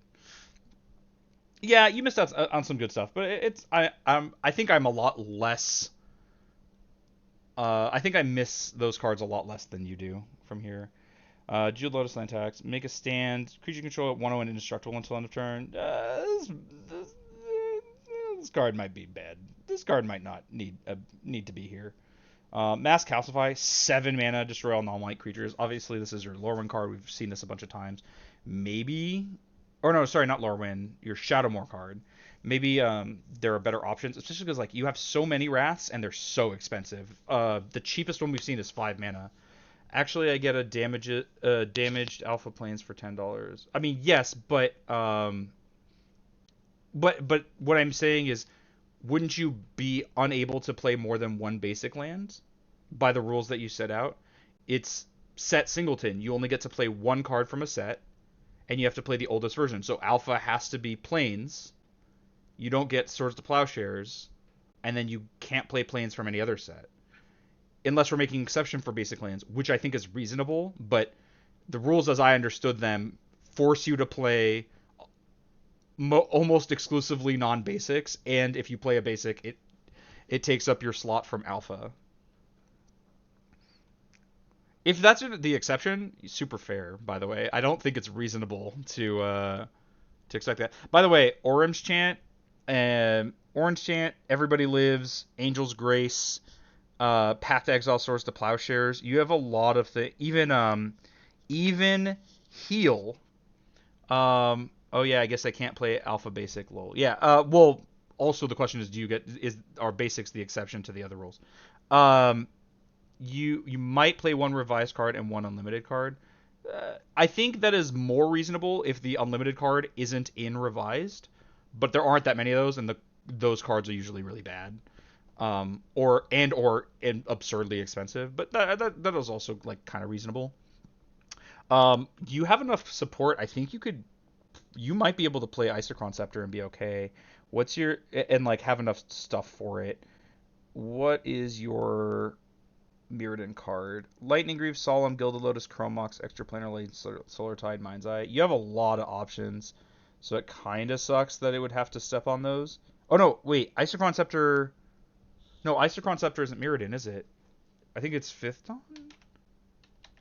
Maybe it's Darksteel. I don't remember. But it's not Mirrodin. Oh, it is Mirrodin. Ah, it sucks. It's currently Solemn. Yeah, it probably needs to be. Oh, by the way, you can imprint 2 cards on this with double triggers. You need at least 15. Yeah, that's probably true. I'm just curious, what happens when you double imprint? I think you just cast one of them, but it just says you may cast the exiled card. There's got to be a ruling for this. Oh, there's not. There's not a ruling for this. I'd have to dig. I'd have to dig for what happens here, because the Oracle text doesn't take into consideration that there might be one. Best guess is that you cast one of them. Nah, I can't. Damn it. I was gonna do this later, but let me see if I can find like something quickly that that can figure this out. All right. Okay.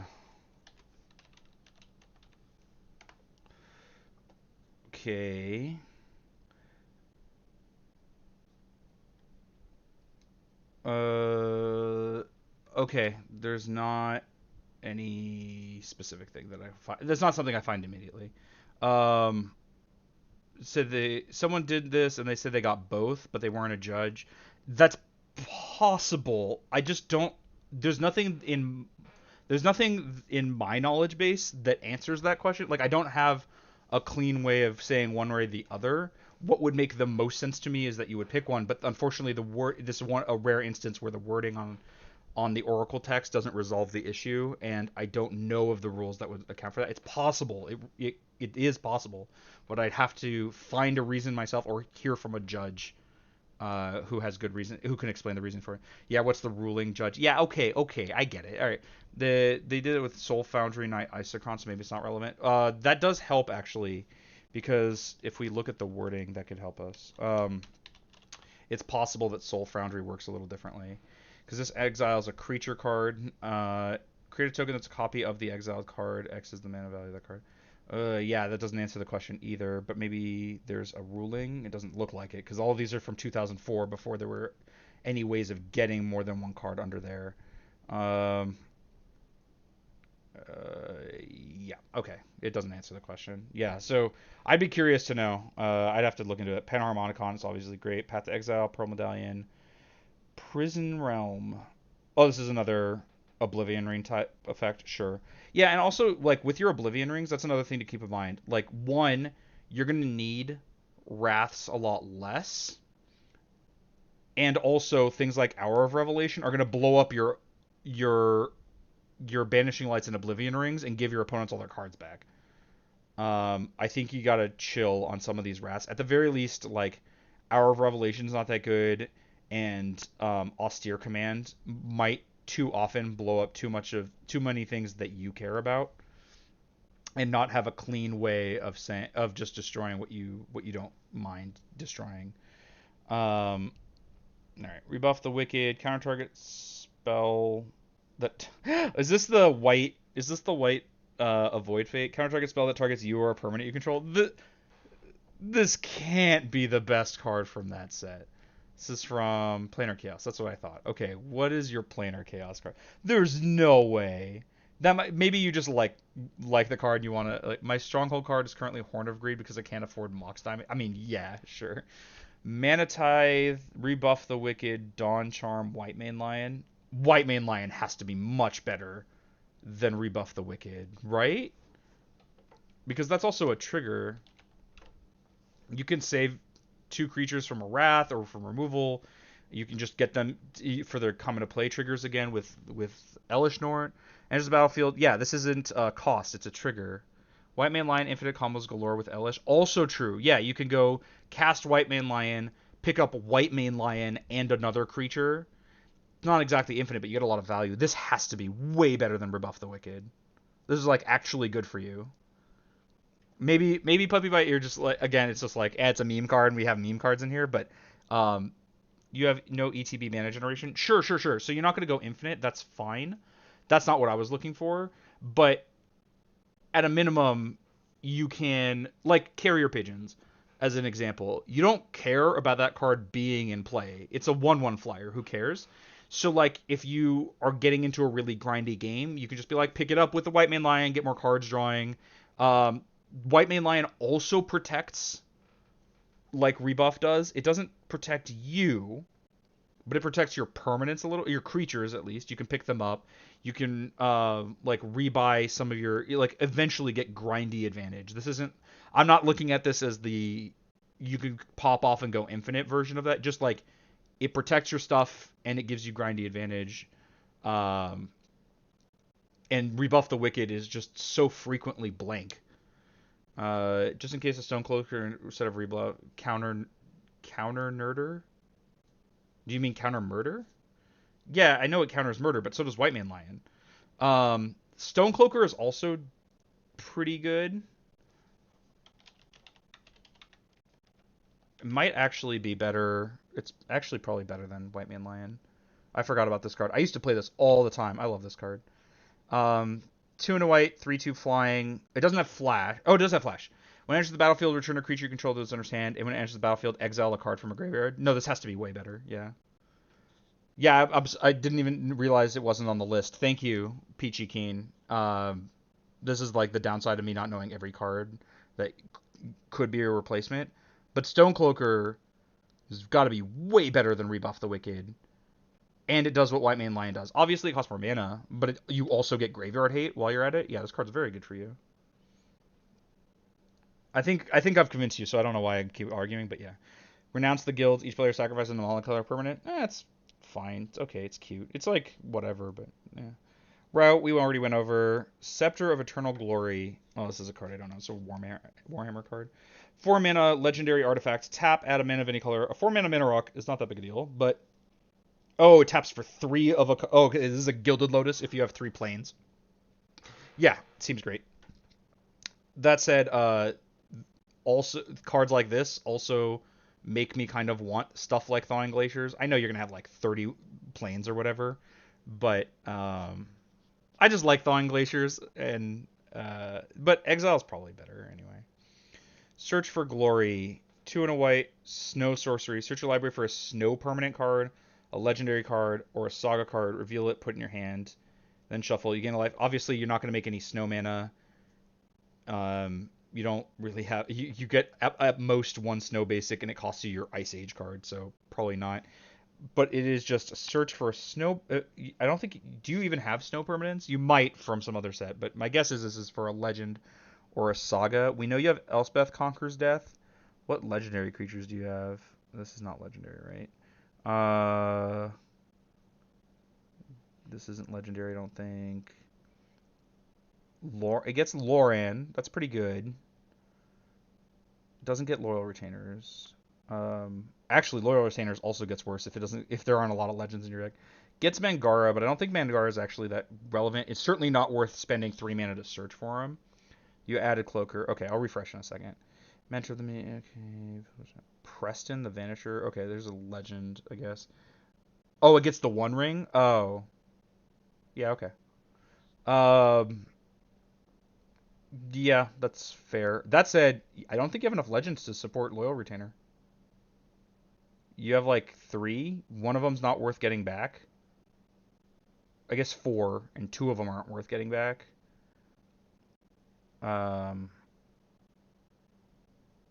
Yeah, I don't think, and like I guess you could put Elesh Norn in your graveyard, but I don't think Loyal Retainers. I know we're out of order again here, but I think you might like we can take a look at what other cards are from Three Kingdoms. You probably don't have a lot of options, but it's probably not that great. Gets back Elesh Norn. I don't need more than that. I mean, sure, but it's a commander. Like, how big a deal is it that you get it back without just casting it again? Okay, Portal, Three Kingdoms is just Loyal Retainer here. Okay, I don't know what other cards. We'll take a minute or two to like see. Um,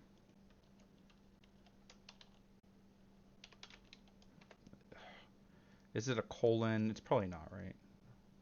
Okay, I'm just gonna copy.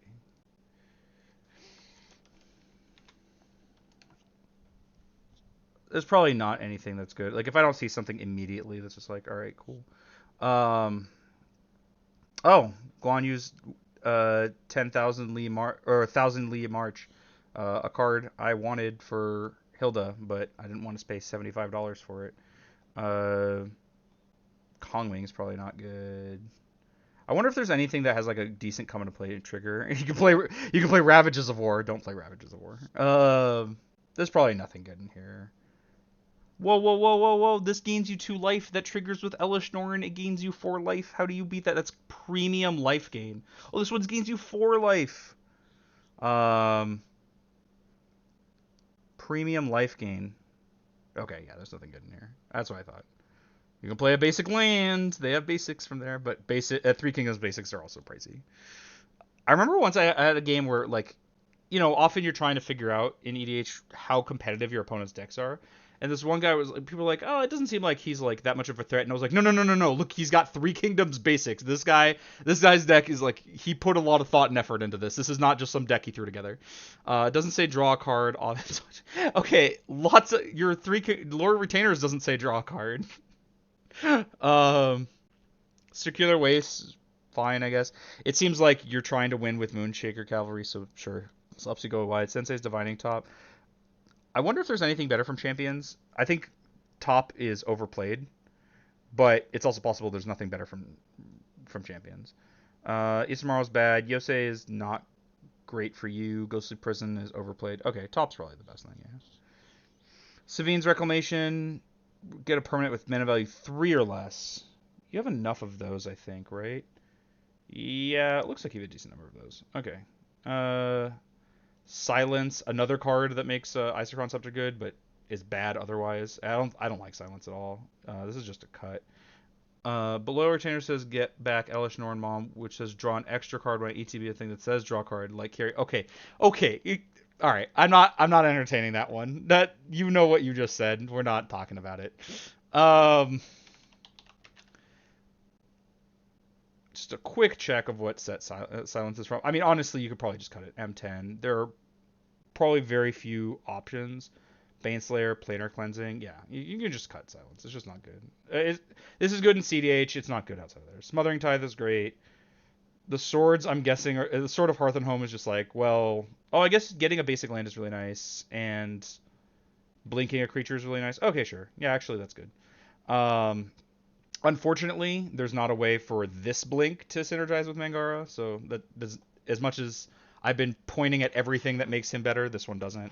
Sword of the Animist is pretty good, but again, like this is the more land searching effects you have, especially since most of your ramp is coming through lands, the worse things like land tax get, and especially the Gift of Estates, which that's in the maybe board anyway. But what was Gift of? Oh, it was Breath of Life that you could play instead. Swords to Plowshares is great. Fairies Protection is great. Teleportation Circle, it's just an end step blink. Yep, seems great. Thematic Compass, I do really like Thematic Compass. It doesn't seem that good for you, though.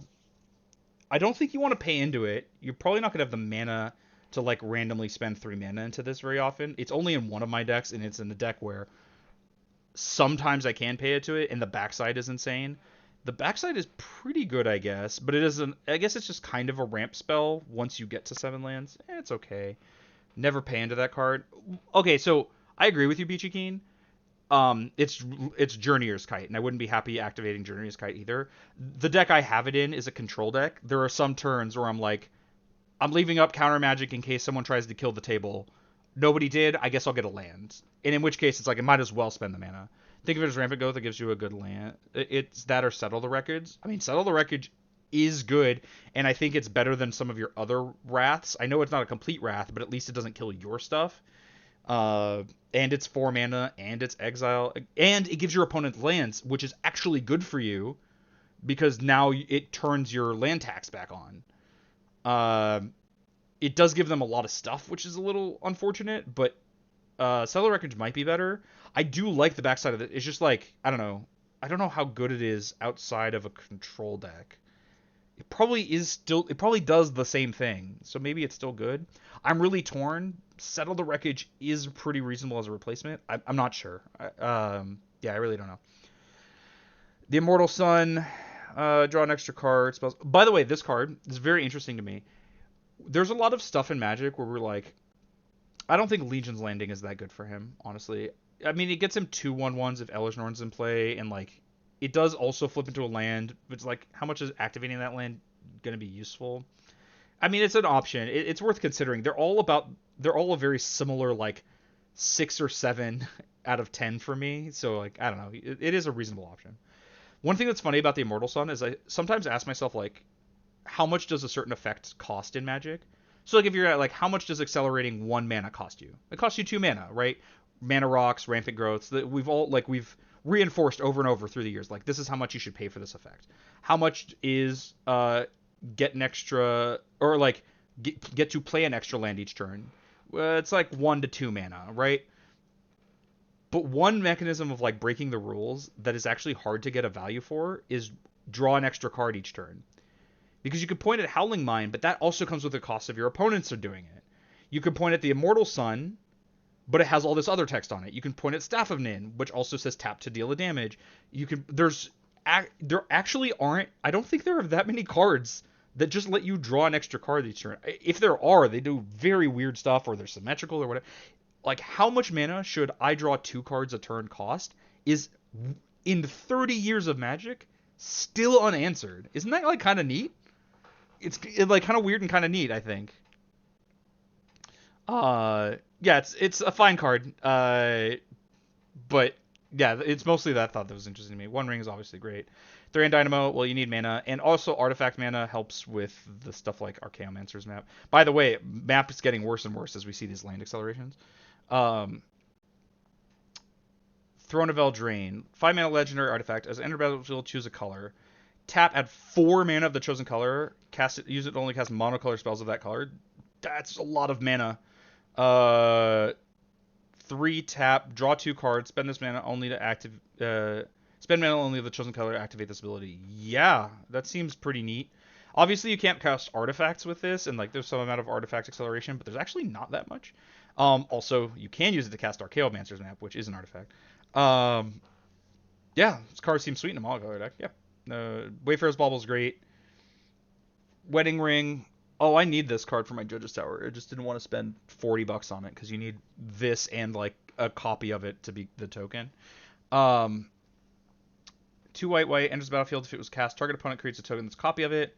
Whenever an opponent who controls an artifact named Wedding Ring draws a card during their turn, you draw a card. Whenever an opponent controls an artifact named Wedding Ring gains life, you draw. Okay, so yeah, that's neat. 2 opponents get a ring. Oh, that's very funny. It's like the group hug stuff.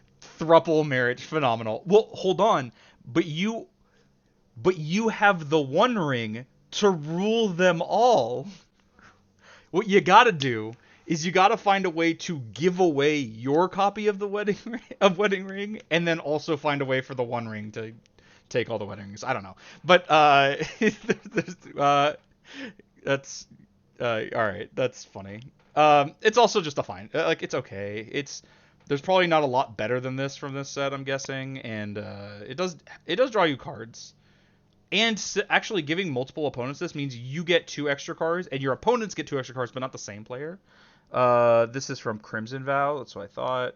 And then what is Crimson Vow? By invitation only in Resistance Squad. I don't know what those cards are. It is, but I get it. It's cute. By invitation only. Wait, is polygamy not legal? No, it is not legal in the United States. By invitation only is kind of whatever. At the very least, this one is sacrifice and doesn't kill your O-rings. So, and then a Resistance Squad.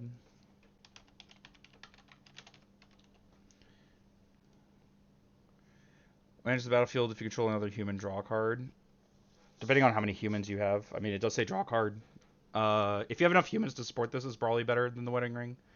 But if you don't, then obviously not. Polyphobes in the Senate. Okay, we're not getting into this. Winds of Abandon, also pretty good. Yeah, you have so many wraths. You can definitely cut Hour of Revelation.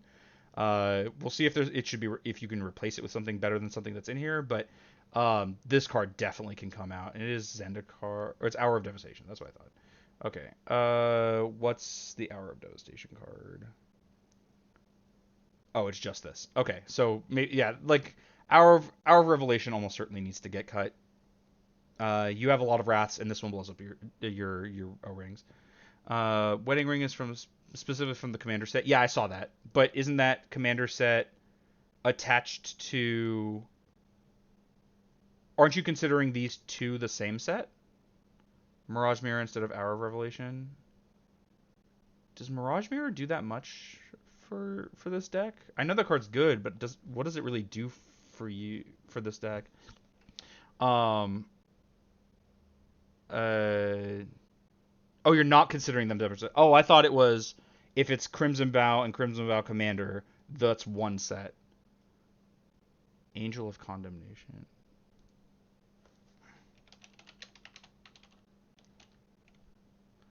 What is Angel of Condemnation? Damn it, Peachy Keen, I don't know all these cards. How do you know all these cards? You're like more of a Magic encyclopedia than me, and that's saying something. 2 white, Flying Vigilance, 2 and a white tap, exile target creature, return to the battlefield under its owner's control at the beginning of the next end step. 2 and a white tap, and exert, exile another target creature until this leaves the battlefield. It's not bad. I don't like it, but it's not the worst card we've seen here, for sure. And that would be instead of Hour of Revelation. I mean, it's definitely better than Hour of Revelation. It's a curse. Listen, Peachy Keen, no one knows better than me how much of a curse it is. I definitely understand. Seemed a bit slow, and Wedding Ring said draw a card. Well, it's not instead of Wedding Ring. Um, I agree that it seems slow, the Angel of Condemnation. This isn't instead of Wedding Ring. This is instead of Hour of Revelation. Um, but also you could just cut it, right? You have cuts to make, and it's from a set that has basic lands, so that makes it even better to cut. Worn Power Stone. I would assume there's a lot of good stuff from Saga.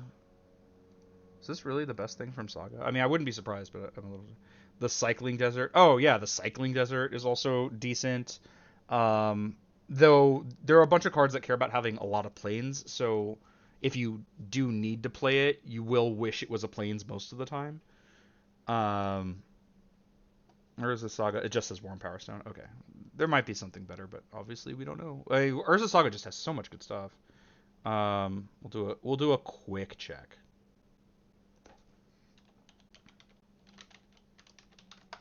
Whoops. Urza Sage is not a set. Urza Saga, however, is. Uh, yeah, there's probably not a lot that's good here, but maybe there's something. Drifting Meadow, that's probably not that good. I don't know how much like cycling will be good for your deck because you don't have a lot of card selection. So if you do get flooded, these are nice, but the problem is you do have a lot of cards that care about you having a lot of planes in play. So if you have to play it, it sucks. But like, same thing with the Cycling Desert. Drifting Meadow might be good, better than Worn Power Stone. Probably not though. I guess. Yeah, I forgot that we're not comparing. Just like looking for a reasonable card. We're looking for better than Worn Power Stone, which is gonna be tough. Intrepid Hero isn't actually a good card. Isn't that card super slow? And like it doesn't really synergize at all. Intrepid Hero, yeah, 2 and a white, 1/1, tap, destroy a creature with power 4 or greater. Remember, we're also like if this were the Mangara deck, I think Intrepid Hero would be justifiable, but we're playing Mom. We This is pretty slow. We'd rather have a come into play effect, and I'm sure there are some. Um, yeah, I don't know. Lifeline, by the way, actually really good, but it'd be so hard to like line up, and probably not better than Worn Power Stone for how much effort you have to put into it. Consider Volatility Key to untap the One Ring. Yeah, but if you don't have the One Ring, what does it do? Monk Idealist is kind of neat. But you have to have enchantments that are coming back. Oh, Angelic Course is from this set. That's true though. That was a card I mentioned like towards the outset. Angelic Chorus. I forgot it was from Saga. But yeah, it's whenever a creature enters the battlefield under your control, you gain life equal to its toughness. Double triggers with Mom. That is, I think having some way to gain life is important in a deck. Especially you have the One Ring. There are going to be games where you just kind of randomly got hit for like 25 or something, and the One Ring might kill you. Having a way of gaining life is really good. I don't know if it's better than Worn Power Stone. Uh, it's kind of hard to argue that it is. Um, Also considered Catastrophe. Well, don't, because like it's worse than Wrath and worse than Armageddon. Most of the time, it's gonna be one of those. You don't really want to play Geddon. Why not play it? Like it's so much worse than Wrath of God. And like yeah, and destroying all lands kind of sucks. Felidar Guardian and Teleportation Circle flicker the One Ring. I guess that's true. Okay, that's fair. But still, like having a way of gaining life and in a synergistic way is probably good. Um, I advocate this for a lot of decks. In fact, one of the problems with one of my decks right now, with Vea Victus, is that I don't really have a way of gaining life. So once I get knocked to like 15 or whatever, I'm just worrying about my life total the rest of the game. Whereas a lot of my other decks, like, with Mael or whatever, I can find Verdant Sun's avatar, and suddenly I don't have to. Suddenly it's not a concern anymore. Now I don't have to play super worried and defensive. Um, yeah, most of this seems pretty bad. Play Smokestack. Don't play Smokestack. Here's your premium life gain. Silent Attendant. 2 and a white. 0/2. Tap. Gain a life. Boom. How do you beat that? Literally, how do you beat that? Every turn you gain a life.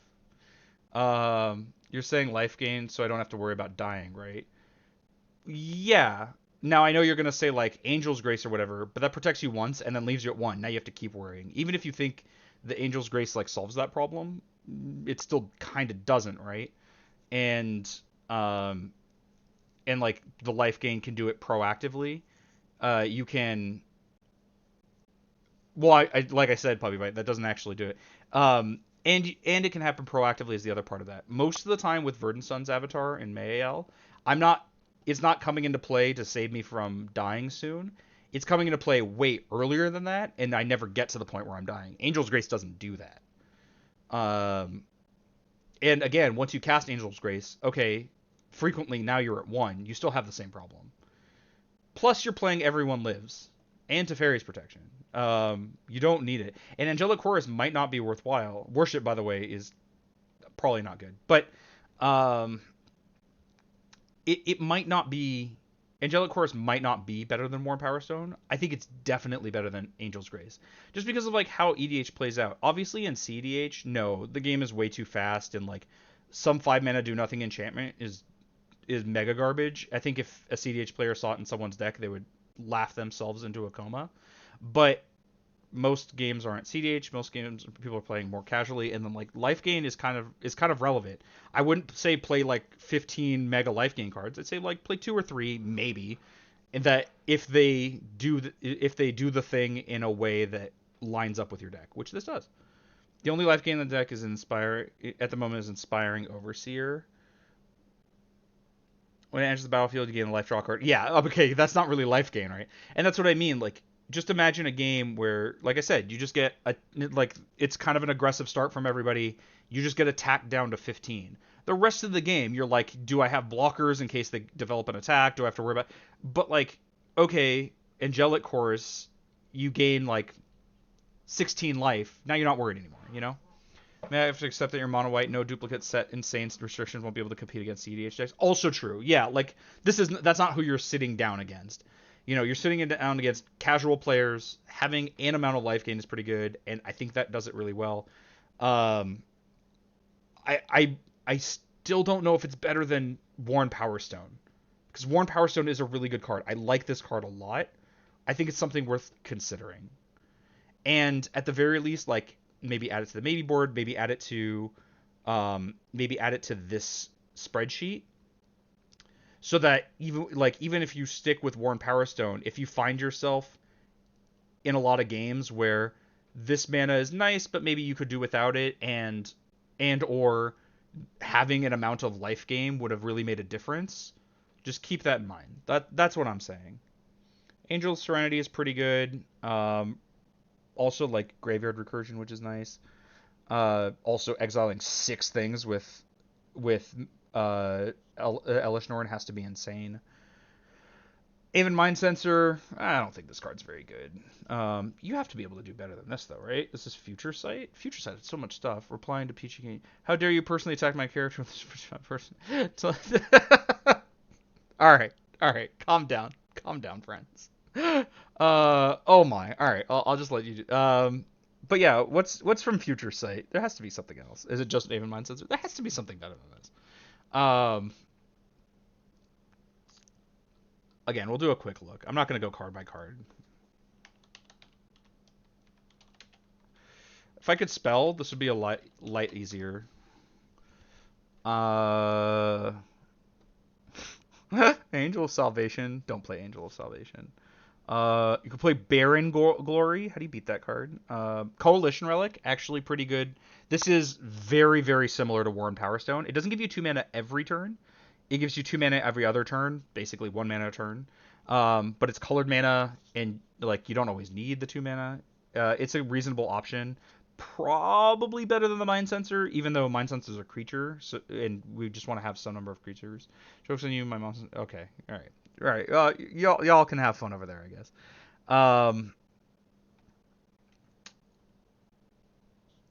Don't think there's likely to be anything else that's good. Um, let's just do a quick look here. Nubenalia is cute, but not actually good, and you can't really synergize with it in any way. Patrician Scorn would be good if it was destroy if it didn't destroy your own enchantments. You have too many that matter. You just can't do that. Karmic Justice. I forget what set Karmic Justice is from, Peachy Keen. Um, Blind Obedience is not real life. I guess it's extort, so you gain 3 life per. It's not. It's a little bit, but um,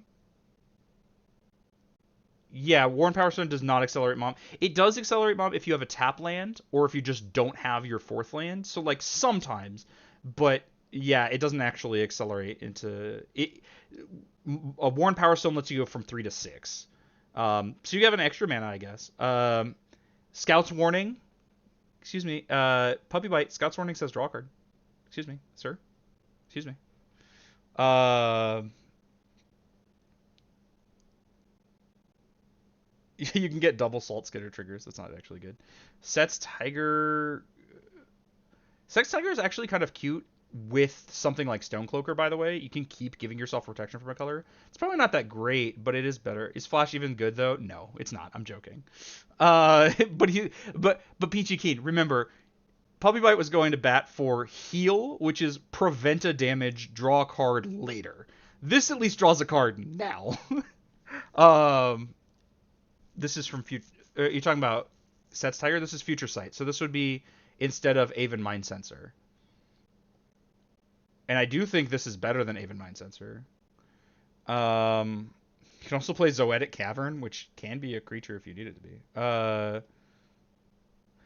Soul Tether Golem, you can keep this thing alive forever.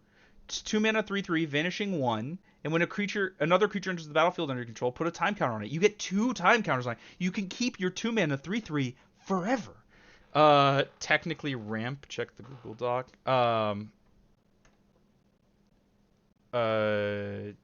Wait, what's technically ramp?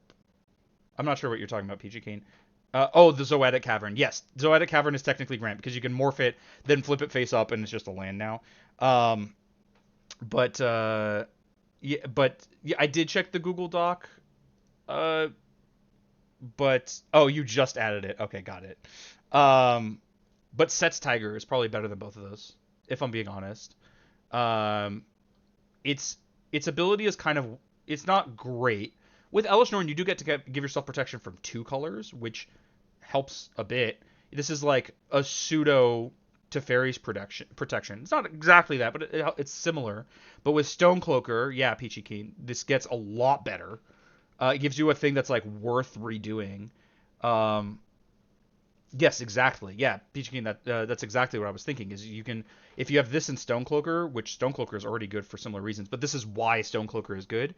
You can like flash in Set Tiger, give yourself a protection from the colors of your opponent's attacking creatures, do some blocks if they're free or whatever. Stonecloaker the Set's Tiger back, and the Stonecloaker. It's not exactly a lock, but especially for how low power this deck is going to end up being, it's a pseudo lock, and I think this card is much better than Aven Mind Sensor, even without the synergies.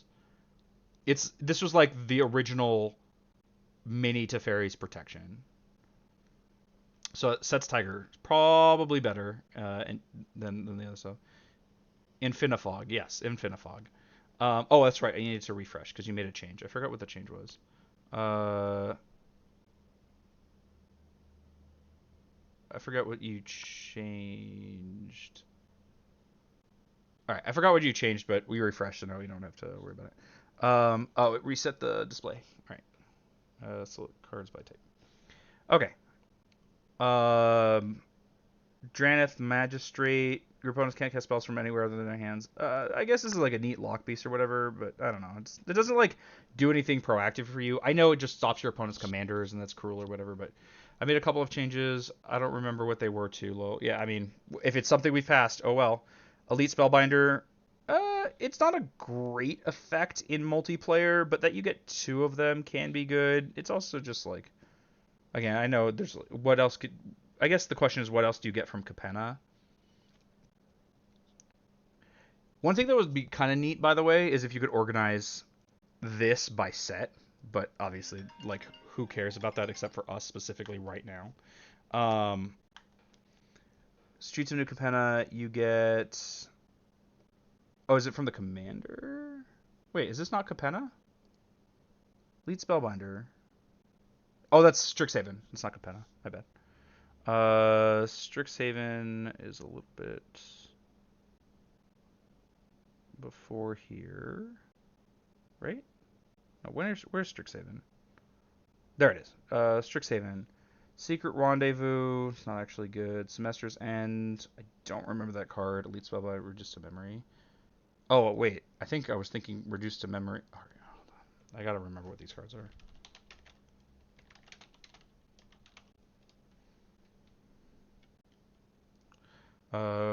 What's your new Capenna card? The new Capenna card is.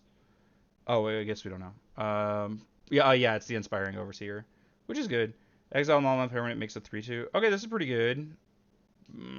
Whether it's better than the Elite Spellbinder is kind of tough because Spellbinder you do need creatures and you do need come into play effects, and then there you go. Though actually, Rumor Gatherer might be more card draw. Um, Also, anything with connive, technically, you get additional triggers. Oh no, this is insane. This is insane for you. Uh, because remember, it cares about the second time it's resolved. So when one creature enters the battlefield and causes this to trigger twice, you get a scry one draw card. Just the first creature guarantees a card draw. Now you don't get another card draw in the same turn ever because it's only the second time it resolves that it checks. But this basically says your first creature is scry one draw card, and each subsequent creature is scry one. Yeah, it's pretty good. What was okay then? Secret Rendezvous. What the hell? Oh, that's like you and it's like each player draws three cards or whatever. You and target opponent each draw three cards. Okay, that's worse than the reduced to memory for sure. It mostly just scry. I mean, yeah, but it does give you a draw on your first creature each turn with mom out, and on your second creature with mom not out, which you do play creatures. And then what is Semester's End?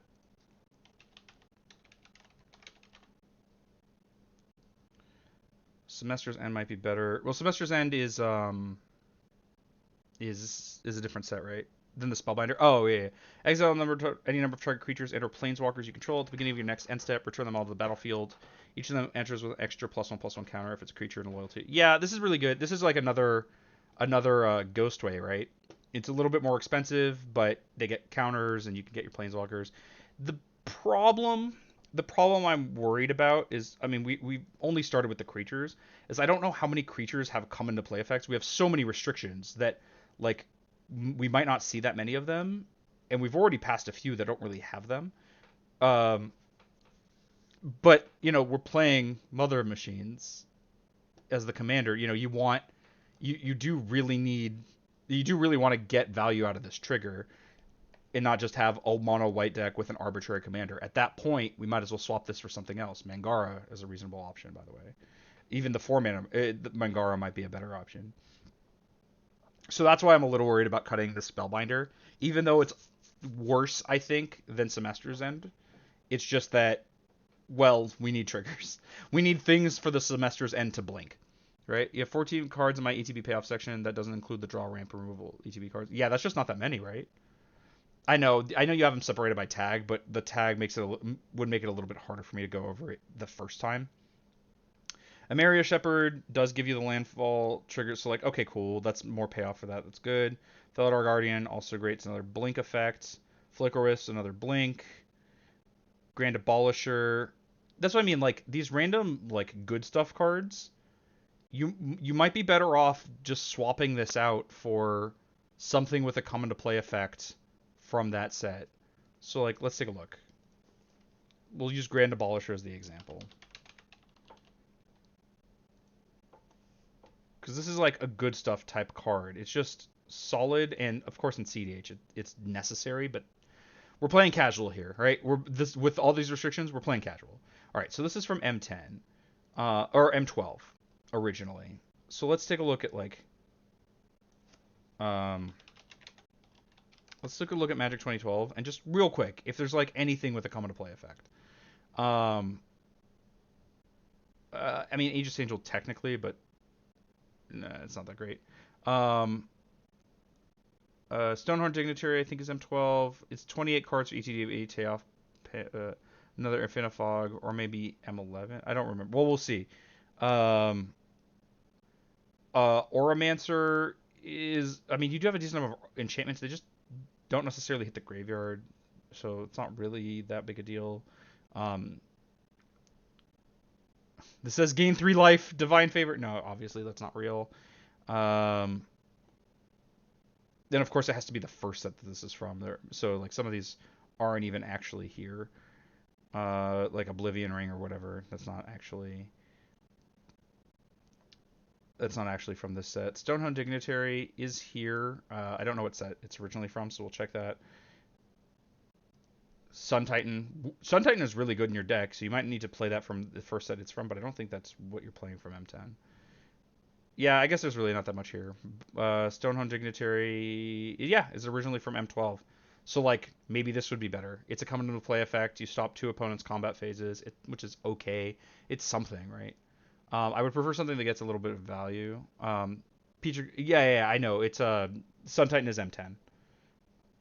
We can see with the M10 cards. We have Silence, but wait, did Sun Titan not show up in your M10 list? Because this card is very good. Or maybe is it M11? Oh, it's M11. Okay, that's why it's not there. Okay, Sarah, Sun Titan Sarah. Okay, that's the card you have from there. That makes sense. Fair. Oh, I'm not allowed to send links. Wait, really? Does Kick not let you send links? That's really weird. I'm guessing that's the Discord message I just heard. Yep, that's from you. Uh, what is this that you just sent? Oh, it was like how to do it from. Okay, never mind. Okay, well, don't worry. We don't need that right now. Guardian of Girapur. Enters the battlefield, exiles the one target creature or artifact you control, returns to the battlefield. Okay, sure. Yeah, like, so we have a lot of these blink effects. That's what I mean. Like, this is, if you have stuff like Guardian of Girapur under your, like, ETB payoff stuff, that's only true if you have other ETB payoff stuff. Set the link on Discord. You can see reprints versus new cards for M12. Sure, it's fine. We already went over it and really didn't see much anyway. But you get the idea. Inspiring Overseer is obviously great. Oh, do you have the, I wonder what's your, well, let me take a look at what your card from AFR is, because that there's another one that just doesn't fly. And so like, all right, that says draw a card, gain a life. It's another trigger. Um, there's so many new cards. I can't. Forgotten Realms, Adventure, Teleportation Circle. Oh yeah, you have to play Teleportation Circle. All right, never mind. That's not stuff like that is under extra ETBs. Oh, okay. All right, Karmic Guide is great. Knight of the White Orchid is great. Lauren is phenomenal. Loyal Retainers, I mean, there's nothing better in the set, but it doesn't really do that much. Mangara, again, this is a card I'd prefer to replace with something with a come into play ability. It just doesn't do that much. Like, yes, people, if it's not doing that much, like, people aren't targeting, casting, or like attacking you, and maybe it'll draw cards from being the second thing, but it just doesn't seem that valuable. So this is M21, it looks like. Or Magic 21. I don't know. I don't know what they call it. All right. Let's see. Core set 2021. It has lifelink and draw card. Okay. All right. And we'll try to add.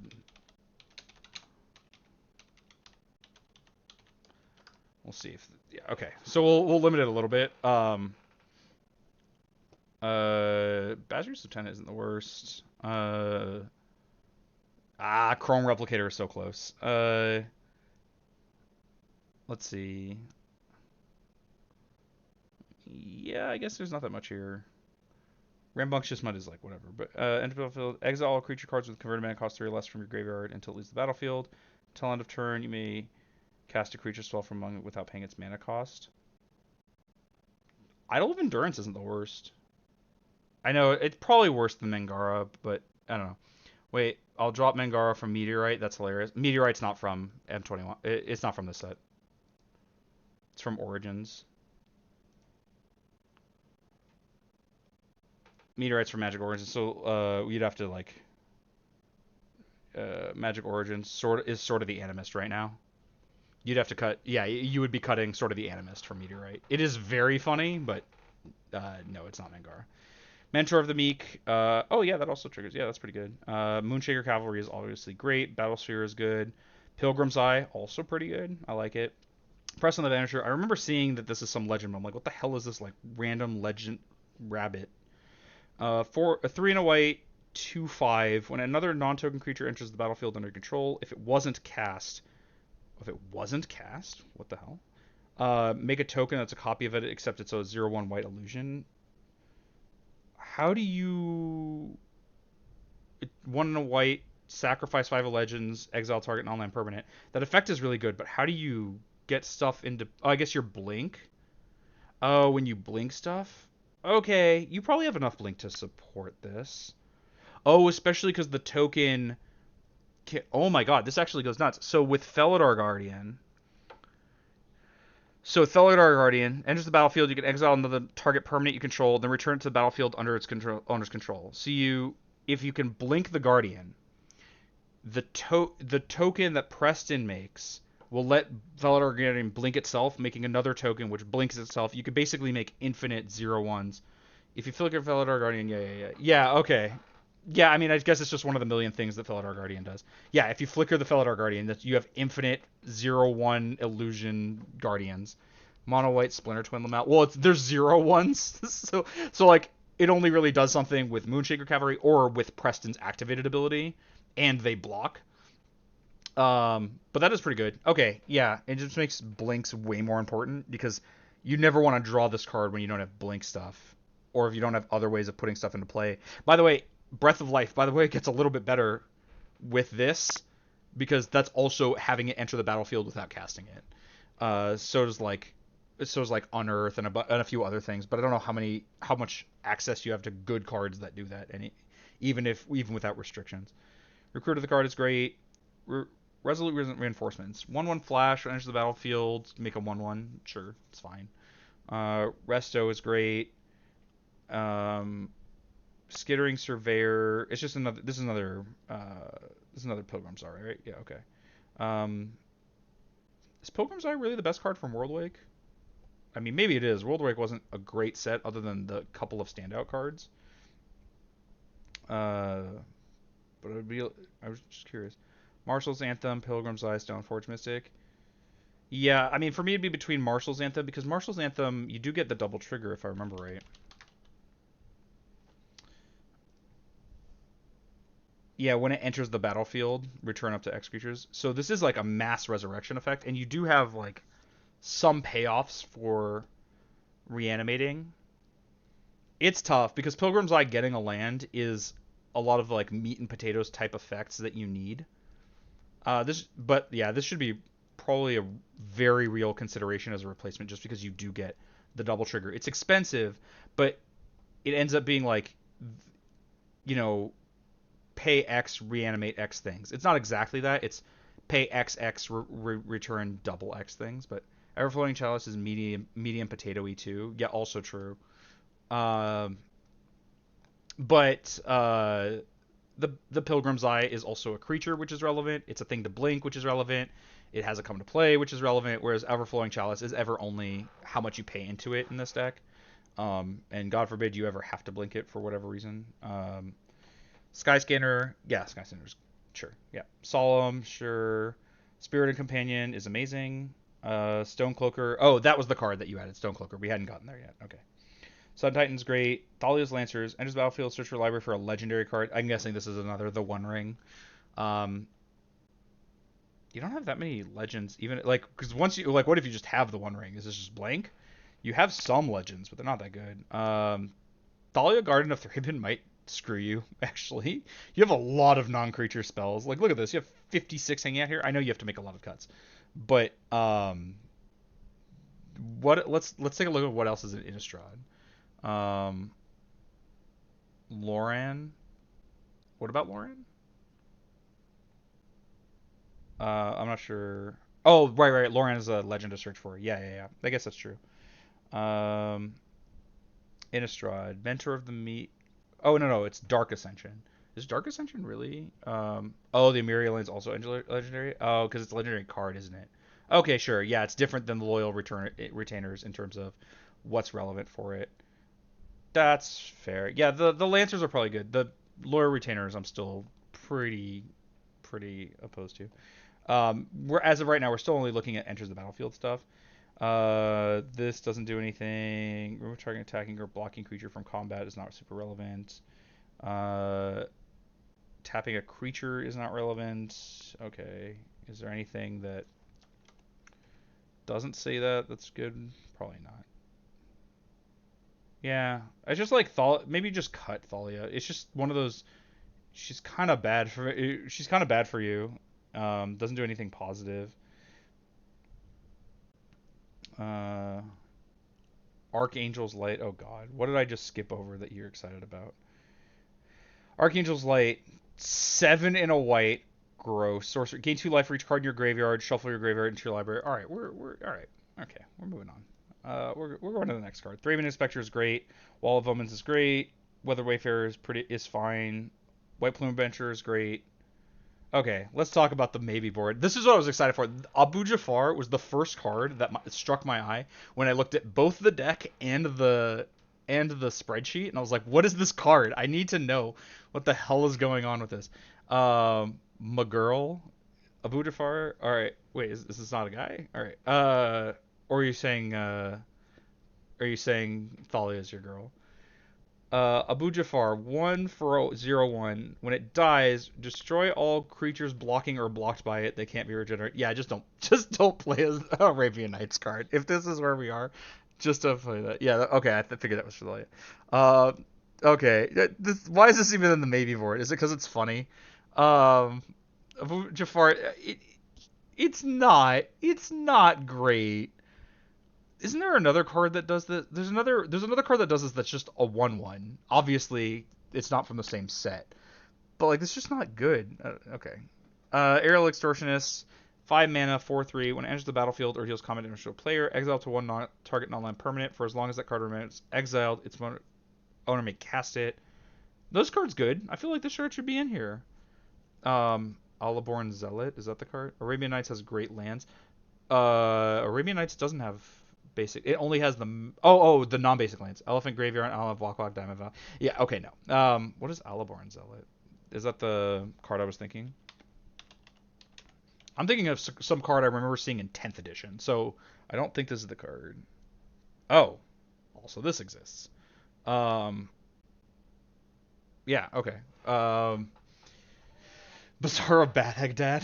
I mean, you can, don't play Bazaar. Didn't check the lens, so I'll go back and look at those. We can, yeah, yeah. Most of the Arabian Nights lands are actually pretty bad. I think Aerial Extortionist should probably be in the deck. This is a flying O-ring. Now I get when your creature dies, they get their stuff back. Oh no, sorry. Even when this dies, they don't get their thing back. I get that they get to cast it again, but it's kind of like it's mini version of Angel of Serenity, and it does it when it connects, and you can draw, and it says draw cards. No, I think this card's good. Um, I don't know how to spell that. How many elephants or mammoths are in your deck? Okay, there's the. God damn it. A Chroma Angel of Wrath. Yeah, that's bad. Alaborn's. Oh, here it is. Angel's Grace. Wait, Angel's Grace is in the. Oh, you moved it to the maybe board. Right. Okay. And I was like, it's in the main and in the maybe board. You really like this card. Arena Rector. I don't think you have enchantments that are worth getting, and you don't have a good way of getting this dead. Battle at the Hell Vaults.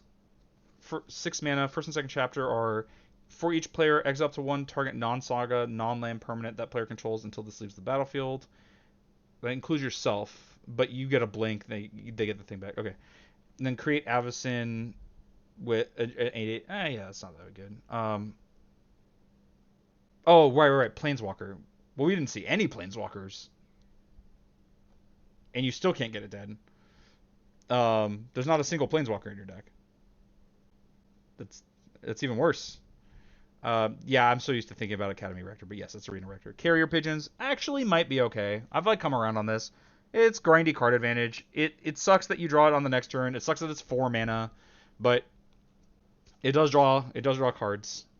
Yeah, but Yeah, there were 3 in the Rector, so I cut all 4. Oh, okay, okay. Cavalier of Dawn. Enters the battlefield, destroy a target non-land permanent. I like this card. I like that trigger a lot. It seems really good. And it seems like a much higher mana value deck than I originally thought. So like this kind of fits in there. I know it just makes the problem worse, but I do like this. When it dies, return target artifact or enchantment from your graveyard to your hand. That death trigger is not super relevant, but like having access to generous gifts is fine. Chivalric Alliance. When you attack with 2 or more creatures, draw a card. 2 mana, discard a card, create a knight.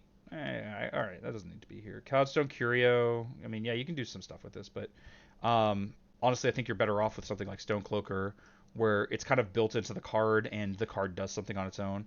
Ideally, you'd be able to play White Man Land as well, but well, we have restrictions here.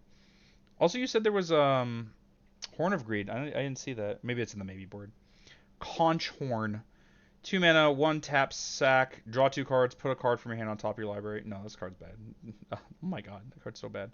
So is that Antiquities? Is there just nothing better from Antiquities? I'm not surprised at that. Conqueror's Flail. It gives +1/+1 for each color of permanents you control. So 1. As long as it's actually a creature your opponent can't cast spells during your turn. I don't think you need this kind of effect. This is just... I think people overvalue this a lot. I don't know. It doesn't do very much. Elemental, 4 mana, 3/3, prevent all damage that would be dealt to it. Yep, I get why it's not here. Dust to Dust, exile 2 target artifacts. That's fine. I don't like that it's only artifacts, but people do play a lot of artifacts. The problem is, like, you're not. It's like if you're casting this to deal with one problem artifact and someone's Soul Ring, it's like, I'd rather have a Return to Dust where I can hit their problem artifact and some problem enchantment. So yeah, this is probably not necessary. Enlistment Officer, 3 and away. When it enters the battlefield, reveal the top 4 cards for all soldiers revealed. You do not have enough soldiers for that. Faith's Reward, return to the battlefield. All the permanents. Yeah. Floating Shield. Oh my god, I remember seeing this card when I was very new to Magic, and someone just handed me their collection. 2 and a white. As floating. They're like 8 soldiers. Yeah, I know that I know we're in the maybe board. Some of these I'm like shouldn't. Most of these so far I don't think should even be in the maybe board. We can just straight remove them. And a couple of cards I'm like, they could probably be in the deck. I also know that if we cut the entirety of the maybe board, we're down to 48 cards, and then we can add some lands. So I am appraising them like they're in the deck. Or is this not contributing to the count? Oh no, this isn't contributing to the deck count, is it? Ew, yeah, that's a problem. Well, I'm still gonna go over them. Enters battlefield, choose a color. So I guess you get to choose 2 colors, and you get protection from that. Okay, no, you can stop. All right, that's cute, but no. Gift of Estates is not good. No, the numbers of the main. Okay. I wasn't sure if you had separated the maybe board, or if this, or if deck stats separates the maybe board. Different things do it differently. On Mox Field, there's not like you have to put it in like a different thing. It's considering if you have a maybe board tag, it'll be in the deck list. Gilrain, Dunedain Protector, 2 and a white. It's a legendary creature, so more Loyal Retainer and Thalia's Lancers targets. 2 tap, exile another target creature you control. You may return that card to the battlefield or the battlefield under its owner's control. If you don't, at the beginning of the next end step, return that card to the battlefield under its owner's control with a Vigilance counter and a Lifelink counter. It's kind of slow, but it is just like mini Blink Rhino. Yeah, it's probably not good. It's better than some of what's in there, but no. Graceful Reprieve. Oh, this card's cute, but no. Okay, I'm glad Heal's in the maybe board, but we can just remove this, right? We've gotten to the we've understood that this card's not good. But also, once you cut this, isn't this the Ice Age card? Then you get Thawing Glaciers, which isn't a great card, but it does synergize very well with it does do a lot of the things you need. Yeah. Oh no, Thawing Glaciers is Homelands. What do you get from Ice Age? I forgot what we were saying you get from Ice Age. Damn it. I gotta go find. Whatever. You can figure it out. You can get a you can get a snow covered basic if you want. Or was it the Alliances was the Carrier Pigeons, wasn't it? Yeah. Okay. Historian's Boon, 3 and a white. Enchantment. When it or another non-token enchantment enters the battlefield under your control, you make a soldier. When the final ability of a saga you control triggers, make a 4/4. Yeah, that's not good. Urza's Bauble. I think honestly, if these are the cards that we're considering from Ice Age, we can just cut Ice Age, which gets you a basic land. There are basic planes, both snow covered and non-snow covered in Ice Age. Hope Charm, white instant. Target creature gets first strike. Target plane gains 2 life. Destroy target aura. Gross. But it's visions. What do we expect? Horn of Greed. It's only on plays a land, not puts a land into play, so it is very symmetrical. Kataki, probably not good. Rebuff the Wicked. Okay, that got moved to the maybe board after our discussions. Resistance Squad. Yeah, you probably don't have enough humans. Okay. Revivify. 2 and a white. Roll a d20 and add the number of creature cards in your graveyard to put there from the battlefield this turn. 1 through 14. Return all creature cards from your graveyard that were put there from the battlefield this turn to your hand, or you put them on the battlefield. Yeah, I mean this is just the worst version of a card I didn't like earlier. I forget the name of the card. It was also on the maybe board, so it's not like it was in the deck or whatever. I think it's Faith's Reward. Yeah. Yeah, I mean it's just a worse Faith's Reward, and I don't think Faith's Reward. I agree that that's not good enough. Rodham Unicorn. Oh, Cold Snap. All right, Cold Snap is a set I love, so we're actually gonna look for if there's a better option from there. Because if you can play a card from Cold Snap, I will be very happy. And we're gonna even have we're gonna look through all of the cards. I think everyone, maybe not everyone, but a lot of people have their pet set. Wait, Cold Snap, you have Cold Steel Heart. Why is Rodham Unicorn? Oh, that's instead of Cold Steel Heart is the idea. Oh, okay. Well, never mind. You already have a better card. Um, Chester Scepter is funny, but not actually good. Just double checking that there isn't anything that we're really missing. I know it's just Cold Steel Heart is just a good card. You get Sun Scour. Don't play Sun Scour. Yeah, okay, this is bad. Okay, yeah. Seal of Cleansing. You probably don't need this. That's fair. Shelters, not worthwhile. Sigarda's Vanguard. 4 and a white flying flash. 3/3. When it enters the battlefield or attacks, choosing a number of creatures with different powers, those creatures gain double strike until end of turn. Yeah, I don't think that's real. Soul Warden. I mean, Soul Warden does give you more triggers, but yeah, there's probably not space. This is like this. So most of the cards on the maybe board, I'm like completely off of. Soul Warden, I think, should stay on the maybe board. I think the Cavalier of Dawn should probably just go in the deck. And I think there was one other card where I was like, yeah, this can hang out in the maybe board, but I think, most of the rest of these can probably just, yeah, they're actually just shouldn't be in the deck. Enters the battlefield, draw a card. Already off to a strong start. Each planeswalker with 1 or more loyalty counters on it loses all abilities. And as a creature with power and toughness equal number of loyalty counters on it. I don't. No, it's probably not good. If your meta has a lot of planeswalkers, then yeah. I literally have Cold Snap on the list twice, Lamau. Oh, okay. Is that what's going on? Is that what happens? Cold Snap. I only see it once. Is it just in a different place? Oh, did you put it in Ice Age block? Or did you just remove it and fix that problem? Oh, there are 150 sets. I thought there were 140. Okay. Spirit Bonds. Isn't this... Oh, no, this is not the card I thought it was. Yeah, this is not good. Sure. Staff of the Storyteller. Ooh, Staff of the Storyteller. That's a real thinker. So part of it is like, if you have nothing else going on, you need Elesh Norn in play for this to be good. That said, does draw 2 cards, make 2 1/1s, like eventually, and not for tons of mana. If you have if you have enough token making, I mean, you do have some token making, right? You have Secure the Wastes, which, I mean, maybe that card should just be cut for what it's worth. You have Preston. You have a couple of things. The second Cold Snap is between Dissension and Time Spiral. Wait, why are Dissension? Oh, Wait, Descent. That's the first one. Where's the? That's the one I was looking at. That's when that set came out. Where's the other Cold Snap? Is there another one? Did you put it up before that? I can just search. Okay, that's one. And then the other one is. Oh, you put it. Oh, yeah, yeah, yeah. You put it not exactly in Ice Age block, but after the set in Ice Age block. Okay, got it, got it, got it. Yeah, for those of you who don't know, Ice Age block was really weird. It wasn't in order. Notice even between one and two, between Ice Age and Alliances, which are parts one and two of the block, you have Homelands and Mirage in between. Um, Wait, is that how that came? I thought Ice Age and Alliances came out back to back. Well, I don't know. But then the blocks stopped.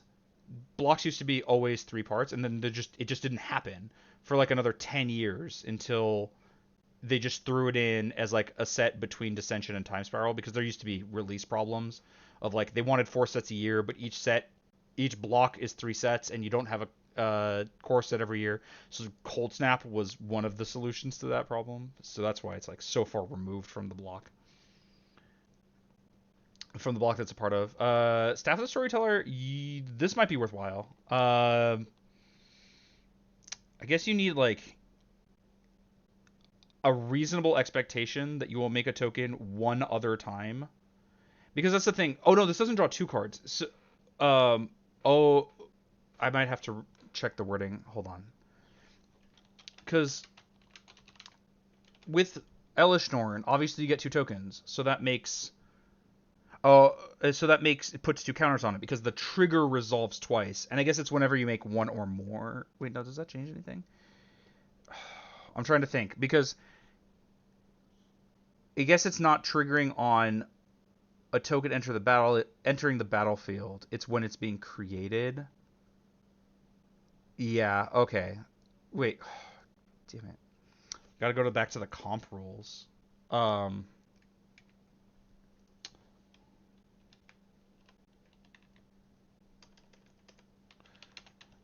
because if creating the token also has that trigger, if the trigger from creating a token is considered a trigger based on a creature entering the battlefield, which it might be, then you get 4 counters on it. No, you don't. Okay, yeah, that's unfortunate. That was my main consideration for Staff of the Storyteller. Is you might get, it was like even just playing it with Elesh Norn, you get 4 counters, but no, you get 2 because you create a token twice. So yeah, I guess you'd have to have a reasonable expectation that you'll make tokens. Oh, but even still, like you don't get double triggers from the tokens. Yeah, okay, it's probably not good enough. It's close. It's really close because it does draw you 2 cards eventually. Stoic Farmer enters the battlefield, search your library for basic planes, reveal it. If an opponent controls more lands than you, put it on the battlefield top, otherwise put it in your hand. I like this card. This is better, well, not strictly better than Core Cartographer, but at least unlike Knight of the White Orchid and similar effects, you get something off of uh you get something off of when your opponents have more, when you have the most lands. You still get to put lands in your hand. It's something. I don't hate it. Psionic Resonator. Yeah, it's probably a little too cute. Sort of Feast and Famine is just like a generic good stuff kind of card. Same with Fire and Ice. You don't need those. I try not to play too many like generically good cards. Instead, like I want to synergize a lot. So yeah, you don't need these. Thopter Shop. What the hell is this? Is this a new card or an old card? This looks like it's a new card because it has a white activation cost, but it's just the old frame threw me off. Okay, yes, yeah. Whenever one or more artifact creatures you control die, draw a card. This ability triggers once each turn. Well, you don't make that many. No, this card's bad. It doesn't do anything. That synergizes doesn't help you at all. Tooth of Ramos is bad. I know you need a mana acceleration, but oh my god, is this card bad? Truce. 2 and a white instant. Each player may draw up to 2 cards. For each card less than 2 a player draws this way, that player gains 2 life. No. Yeah, obviously not. Trusty Retriever. When it enters the battlefield, choose one. Put a 1/1 counter on Trusty Retriever. Or return target artifact or enchantment card from your graveyard to your hand. Yeah, that's probably not good. Ugin, again, just like generic good stuff cards, not good. It doesn't help you in any way. And in fact, the minus is really bad for you. Unquestioned Authority, 2 and a white, enchant creature, enters the battlefield, draw a card, and it has protection from creatures. I mean, it's like a clunky bad divination. Yeah. Wedding Ring in the maybe board. I thought we liked Wedding Ring. Or did we replace it with something? Yoshimaru, Ever Faithful. This is the dog. Whenever another legendary permanent enters the battlefield under control. Yeah, it's not actually good. Kyla's Music Box is white card draw. Oh my god, what is this card?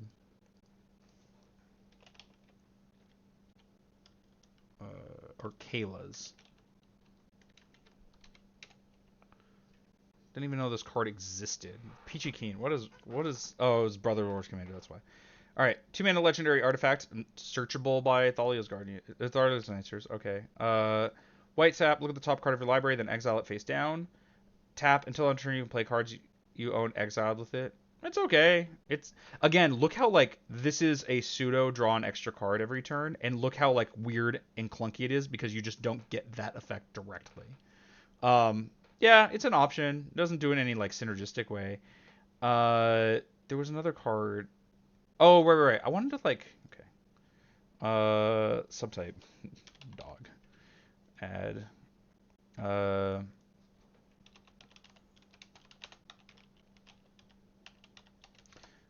The card I didn't see here, and it's the name, and I don't remember. It's the dog that does what Knight of the White Orchid does. I know it's a 3/1 vigilance for 2, and for the life of me, is it not a dog?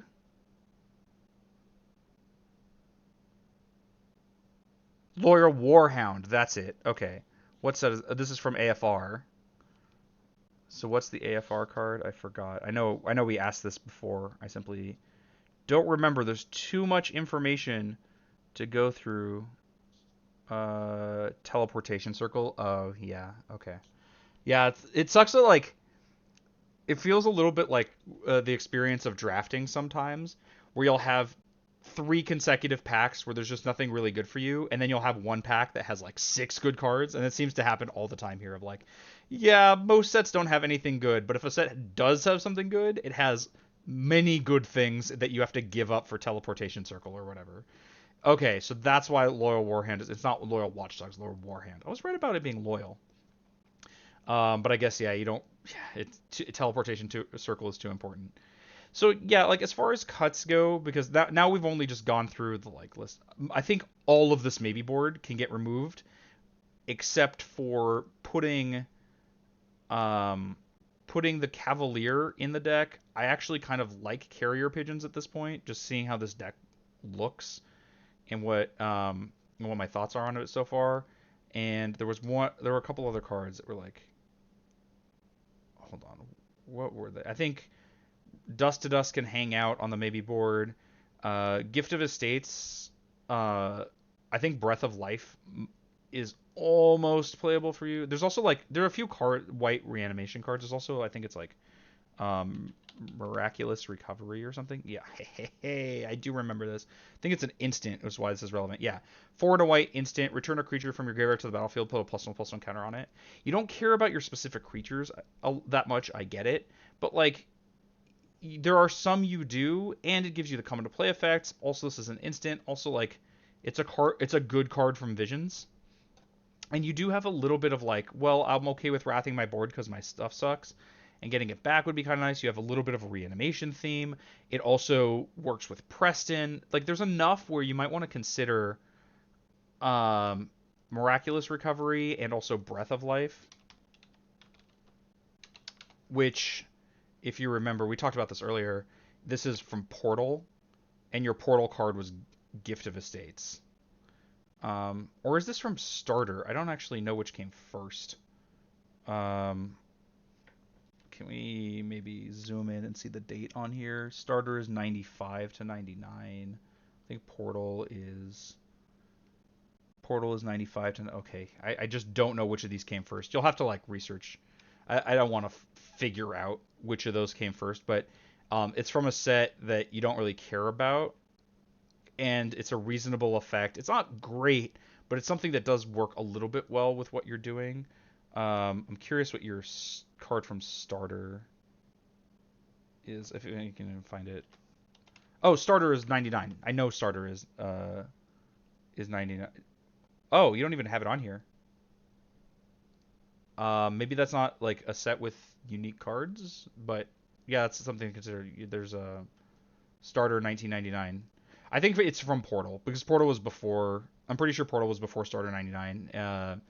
I don't think they released Portal in like 99 or 1000. Starter's a reprint set. Oh, okay. That makes sense. Yeah, that's why you don't have like 7th, 8th, 9th in there because they're only reprints. But yeah, like Portal, I guess it's from Portal 1, not Portal 2. You don't your card, if I remember right, was like Gift of Estates, which isn't good, and it's in your sideboard card, your maybe board. But this card is like actually worth being in your maybe board, whereas Gift of Estates I think is pretty bad. Um, Other than that, you can just get rid of. Wait, it isn't. Starter isn't a reprint set. Yeah, I think there are unique cards from there. I don't think they're good because I'm pretty sure there's a starter card that's like red sorcery deal 1. And I'm pretty sure it exists only in that set. Uh, but yeah, the baby board is all bad except for those few exceptions that we already talked about. I might have forgotten one, but oh, I said it. You should listen, take notes. No, I'm kidding. Yeah, I think actually all of this is bad except for the like 3 cards. Devout Monk. Yeah, wait, isn't that like Venerated Monk but just a different name? It's like functional reprint. Oh no, it's much worse. Oh, it's so much worse. Um, yeah, a unique card from starter 99. There you go. The maybe board isn't actually a maybe board. It's just cuts from the deck. Okay, that makes more sense. Um, that said, there are a couple of cards in there that could probably move into the deck, namely the slot from Visions being Miraculous Recovery, the slot from Portal being Breath of Life, and this Cavalier of Dawn. I think Soul Warden can stay in the maybe board for the moment. And there's one other thing that I was like, oh, this actually might be real. I don't remember what it was. And if I don't remember, it probably wasn't important.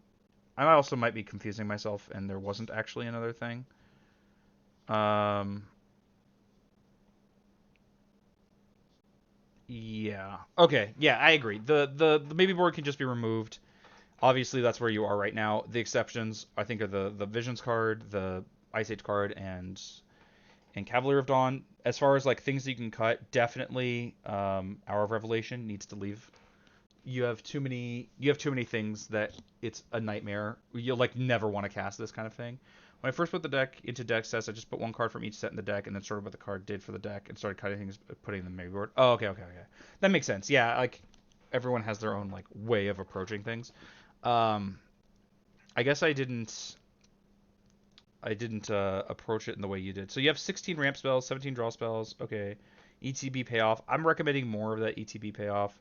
Protection board wipes. I think Austere Command, maybe Dusk Dawn, but definitely like Final Judgment. Maybe some of the other stuff. Wait, why is Hour of Revelation not even here? Why is it not in the board whiteboard? Or did you move it since I started talking? Um, Mono white cards are dog shit. You know what? True. You know what? Fair. Um, if I remember right, we were saying Mind Sensor could become Set's Tiger. Blind Obedience is probably not great. I mean, Command Beaker, just play a Plains. Like I don't. No, I think Command Beacon is better than something like Loyal Retainers as a way of getting around the commander tax. I don't think Loyal Retainers does enough for you. The Magistrate is, yeah, a lot of this can come out. Wait, Enlightened Tutor is a good card. What are you talking about? Nykthos is good. Secure the Waste doesn't do very much. Yeah, we can probably cut Secure the Waste. Top, I think, is an overplayed card. Thalia can come out.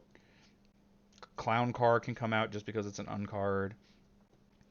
The problem, of course, is like, how do you win the game? I know the answer to that is the Moonshaker Cavalry, but that's not actually an answer, right? We need to also have a board that makes this lethal. That's why some of the random creatures I'm more on board for, like the carrier pigeons. Oh, that was the other card that I think can go in the deck. Carrier pigeons is actually better than I was giving it credit for. Um, Random ETB creatures are just gonna like be on the board. I don't know. I just don't. The restrictions are so brutal that you're ending up with a deck that doesn't do very much. Oh, a Grand Abolisher can come out. Um, Homeward Path is basically free, so I guess it's fine. I don't think Lower Retainers is good. Make a Stand is probably not that great. Orm's Chant and Silence don't really do anything. Uh, and like, but I think your deck is gonna end up not doing anything, unfortunately. And like, I think that's mostly due to the restrictions. So now that, but so once we're like, all right, screw it, but these restrictions exist, we're gonna figure out how to make it do a thing. Um, I'm leaving the maybe board up so I know what cards and what sets aren't in the deck for lands. Oh, okay. That's fair. Um, Maybe you should move them to the sideboard then, because I think there's a side. You should be able to do that. Well, whatever. It's whatever makes sense for you. Um, so I guess if we're trying to like figure out how to make this deck that is incapable of winning the game win a game, yeah, we probably just need more random ETB creatures. Um, Core Cartographer, I think. No, but you can find Emeria now. Yeah, I don't know. You can cut a lot of these board wipes and these random like junk good stuff cards. Like Silence doesn't do anything. Arm Shant isn't good. These Wraths don't do anything. And like ideally put in random creatures that do almost anything when they come to play.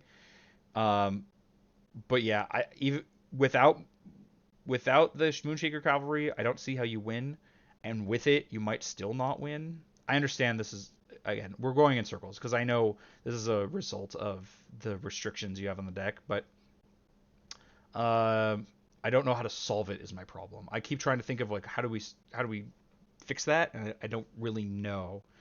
Um, Incremental advantage might be the mechanism, and that's why stuff like Stonecloaker and White Mane Lion end up being good. That's why I'm more on board with the carrier pigeons. But I hope at least I've given you like stuff that is worth cutting. Uh, oh my god. All right, so I guess Peachy Keen is going to be doing the same kind of thing, but in mono green. I I don't care if y'all are doing it. I refuse. I will not. I will not join you. I will not do this to myself. I'll probably end up doing this to myself. We'll see. We'll get cross that bridge when we get there. Hopefully, I've given you enough in the way of like this is what can get cut from here. Unfortunately, a lot of these can be just were juxtaposed with replacements, but there's a lot of random junk in here that's just like good stuff. It is an ambitious project, and it's cool that you're doing it.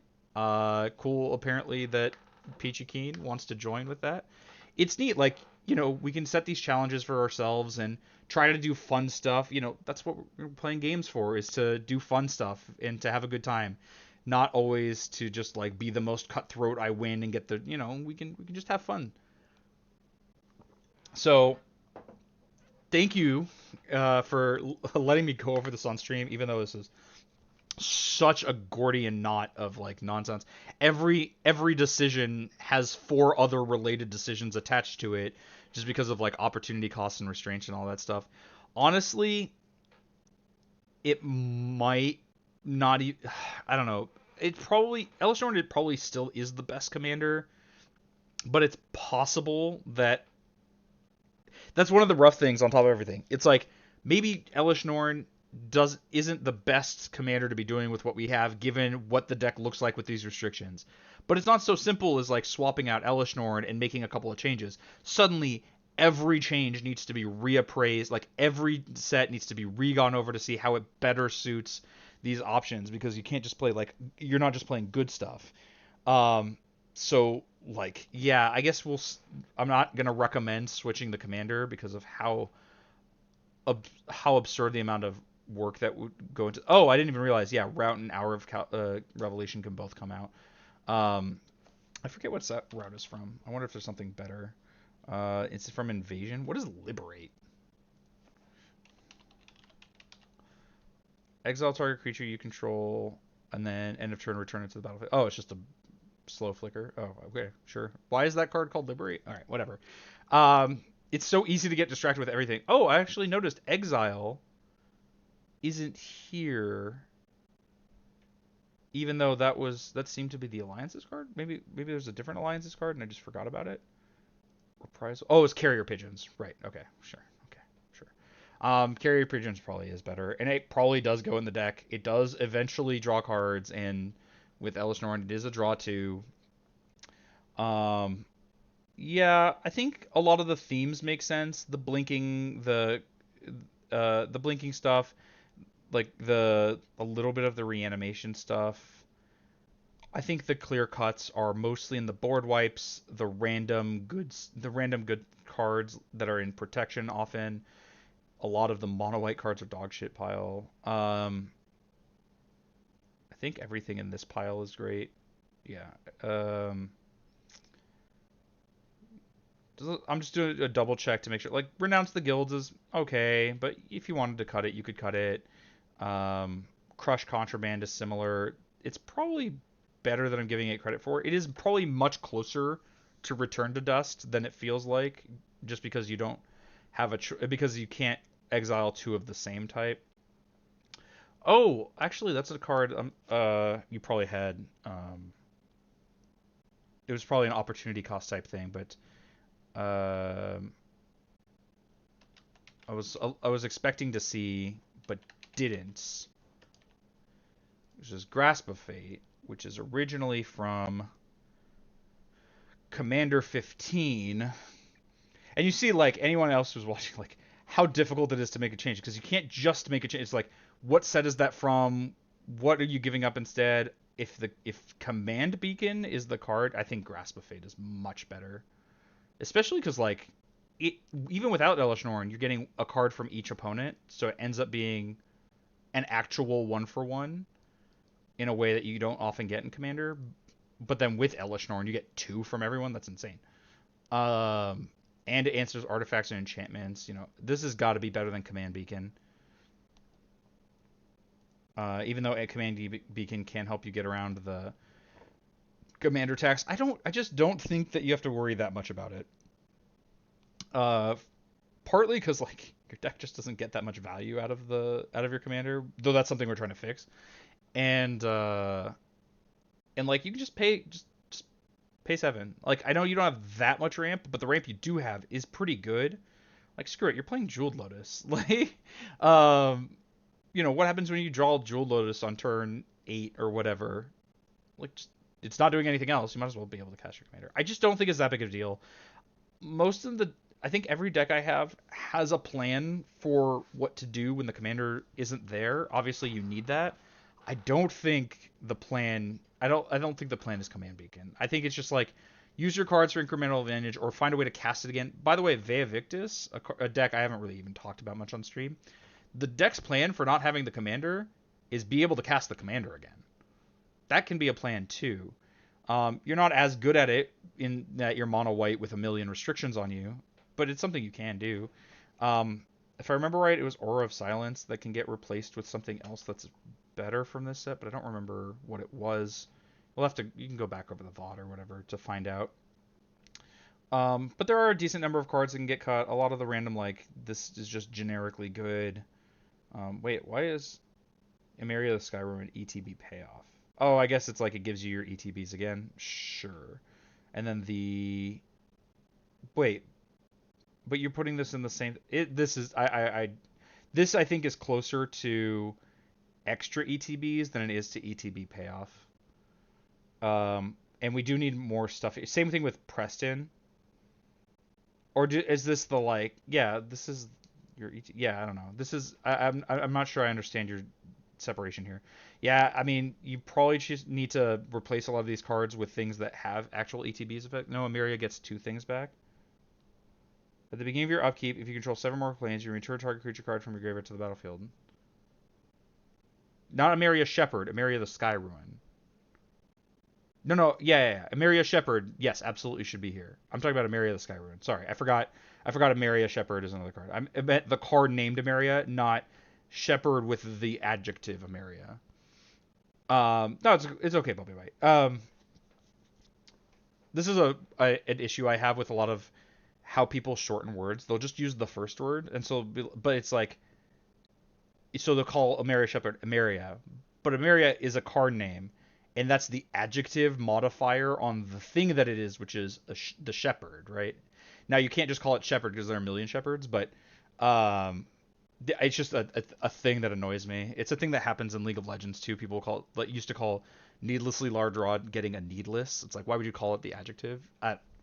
Whatever. I'm off topic. Um, yeah. You just need more come into play, random come into play creatures, and I know it's hard. I thought the land did the same as the creature. No, it doesn't. No, it's very different.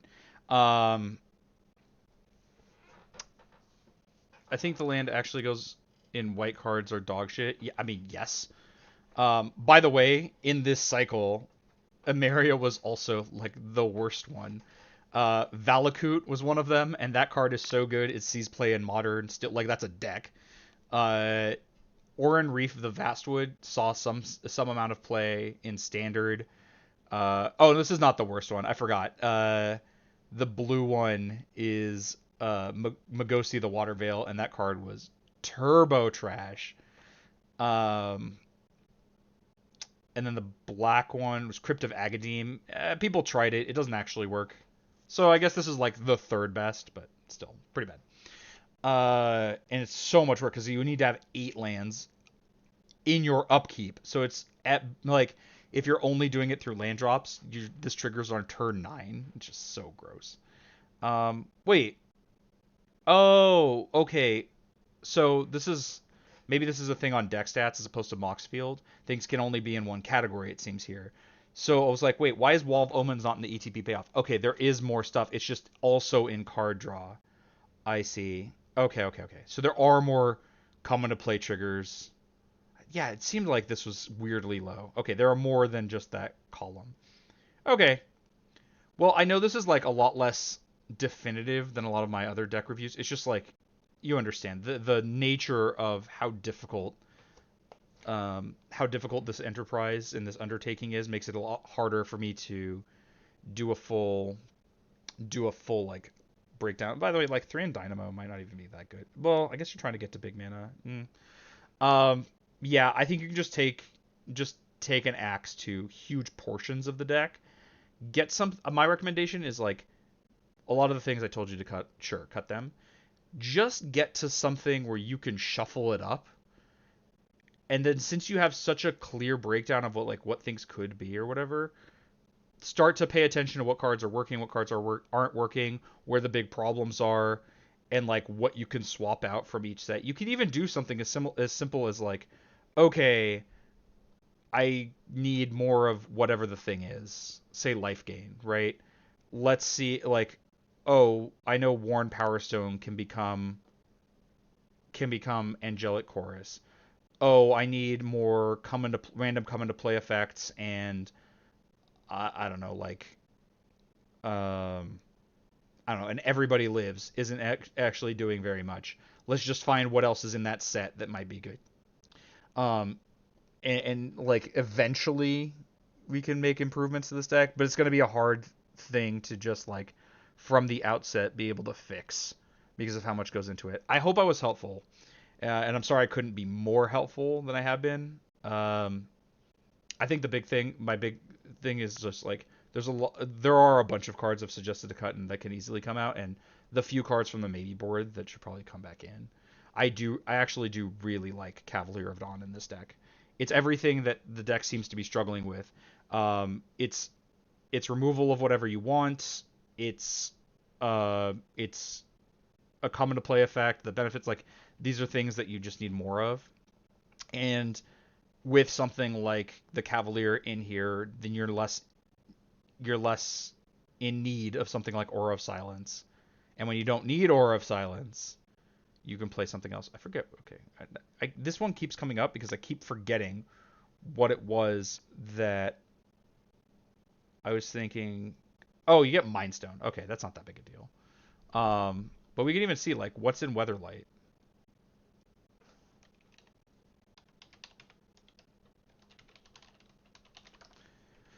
There's probably not much.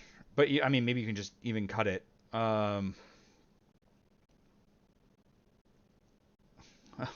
Debt of Loyalty is funny, but not real. Yeah, it doesn't seem like this. Well, hold on, Puppy Bite. You can double your Lotus Veil trigger. Do you want to double your Lotus Veil trigger? You can do that. Uh, Master of Arms. This card, it doesn't matter what that it does this anymore. I don't think there's gonna be anything here. But then like you can just cut something like Aura of Silence. I don't think that card's actually very good. Um, Unfortunately, Weatherlight doesn't have any basic lands, so you don't get to just play that. But yeah, like you can just do something as simple as cut Aura of Silence for the Cavalry. Cavalier of Dawn, that's it. And yeah, so like those, there are a bunch of cards you can cut, a few cards that can come back in. Just get something playable and just start. I think you just need to see what's working and what's not. This might be kind of an impossible exercise, but if Peachy Keen is interested in doing this for mono green and like, well, screw it. Maybe you could talk me into doing it for another color. Maybe we'll just have like our pod of this is awful and we hate it, but we're having a good time, right? And we can just do that sometimes. So thanks for saying this to me. This is the totality of my thoughts on the subject. I will say, in case you don't appreciate what I've done for you, my plan this week was to do another deck tech. No, I was gonna do blue. If I was gonna do it, if I'm doing this, I'm gonna do blue. Like I'm not playing mono red. You've got white. Peachy Keen's got green. I guess I could do mono black, but I leave me blue. Um, I don't know. We'll figure it out. I do appreciate it, and if you don't think I don't, if you think that I haven't done enough for you, remember that I gave up doing something else today, and my plan today was actually to do a deck tech of a deck I like a lot. So that's getting pushed to next week for you, Puppy Bite, because I care. Well, okay, finish this one, Puppy Bite, and then we'll figure it out because we could theoretically get 5 different people to do each of the colors, and then we'll have like our pod of like we do nonsense magic. Um, if you do all of them, it doesn't leave anything for the rest of us. Now this has been awesome. Thanks. Yeah. Okay. Well, I'm glad you appreciate it. As I say, next week the plan is for me to do a deck tech of one of my decks. I do a little bit, just want to get all of those done. So when I reference those decks, people know what I'm talking about. And so look forward to that. Thank you all so much for watching. I've got some updated stuff going on. I'm starting to like announce stuff in my Discord and all that. But don't forget to hit that follow button if you haven't already. If you're watching on YouTube, like, comment, subscribe, all that good stuff. Tell your friends. But I hope you have a great rest of your day, and I'll catch you next time. Bye.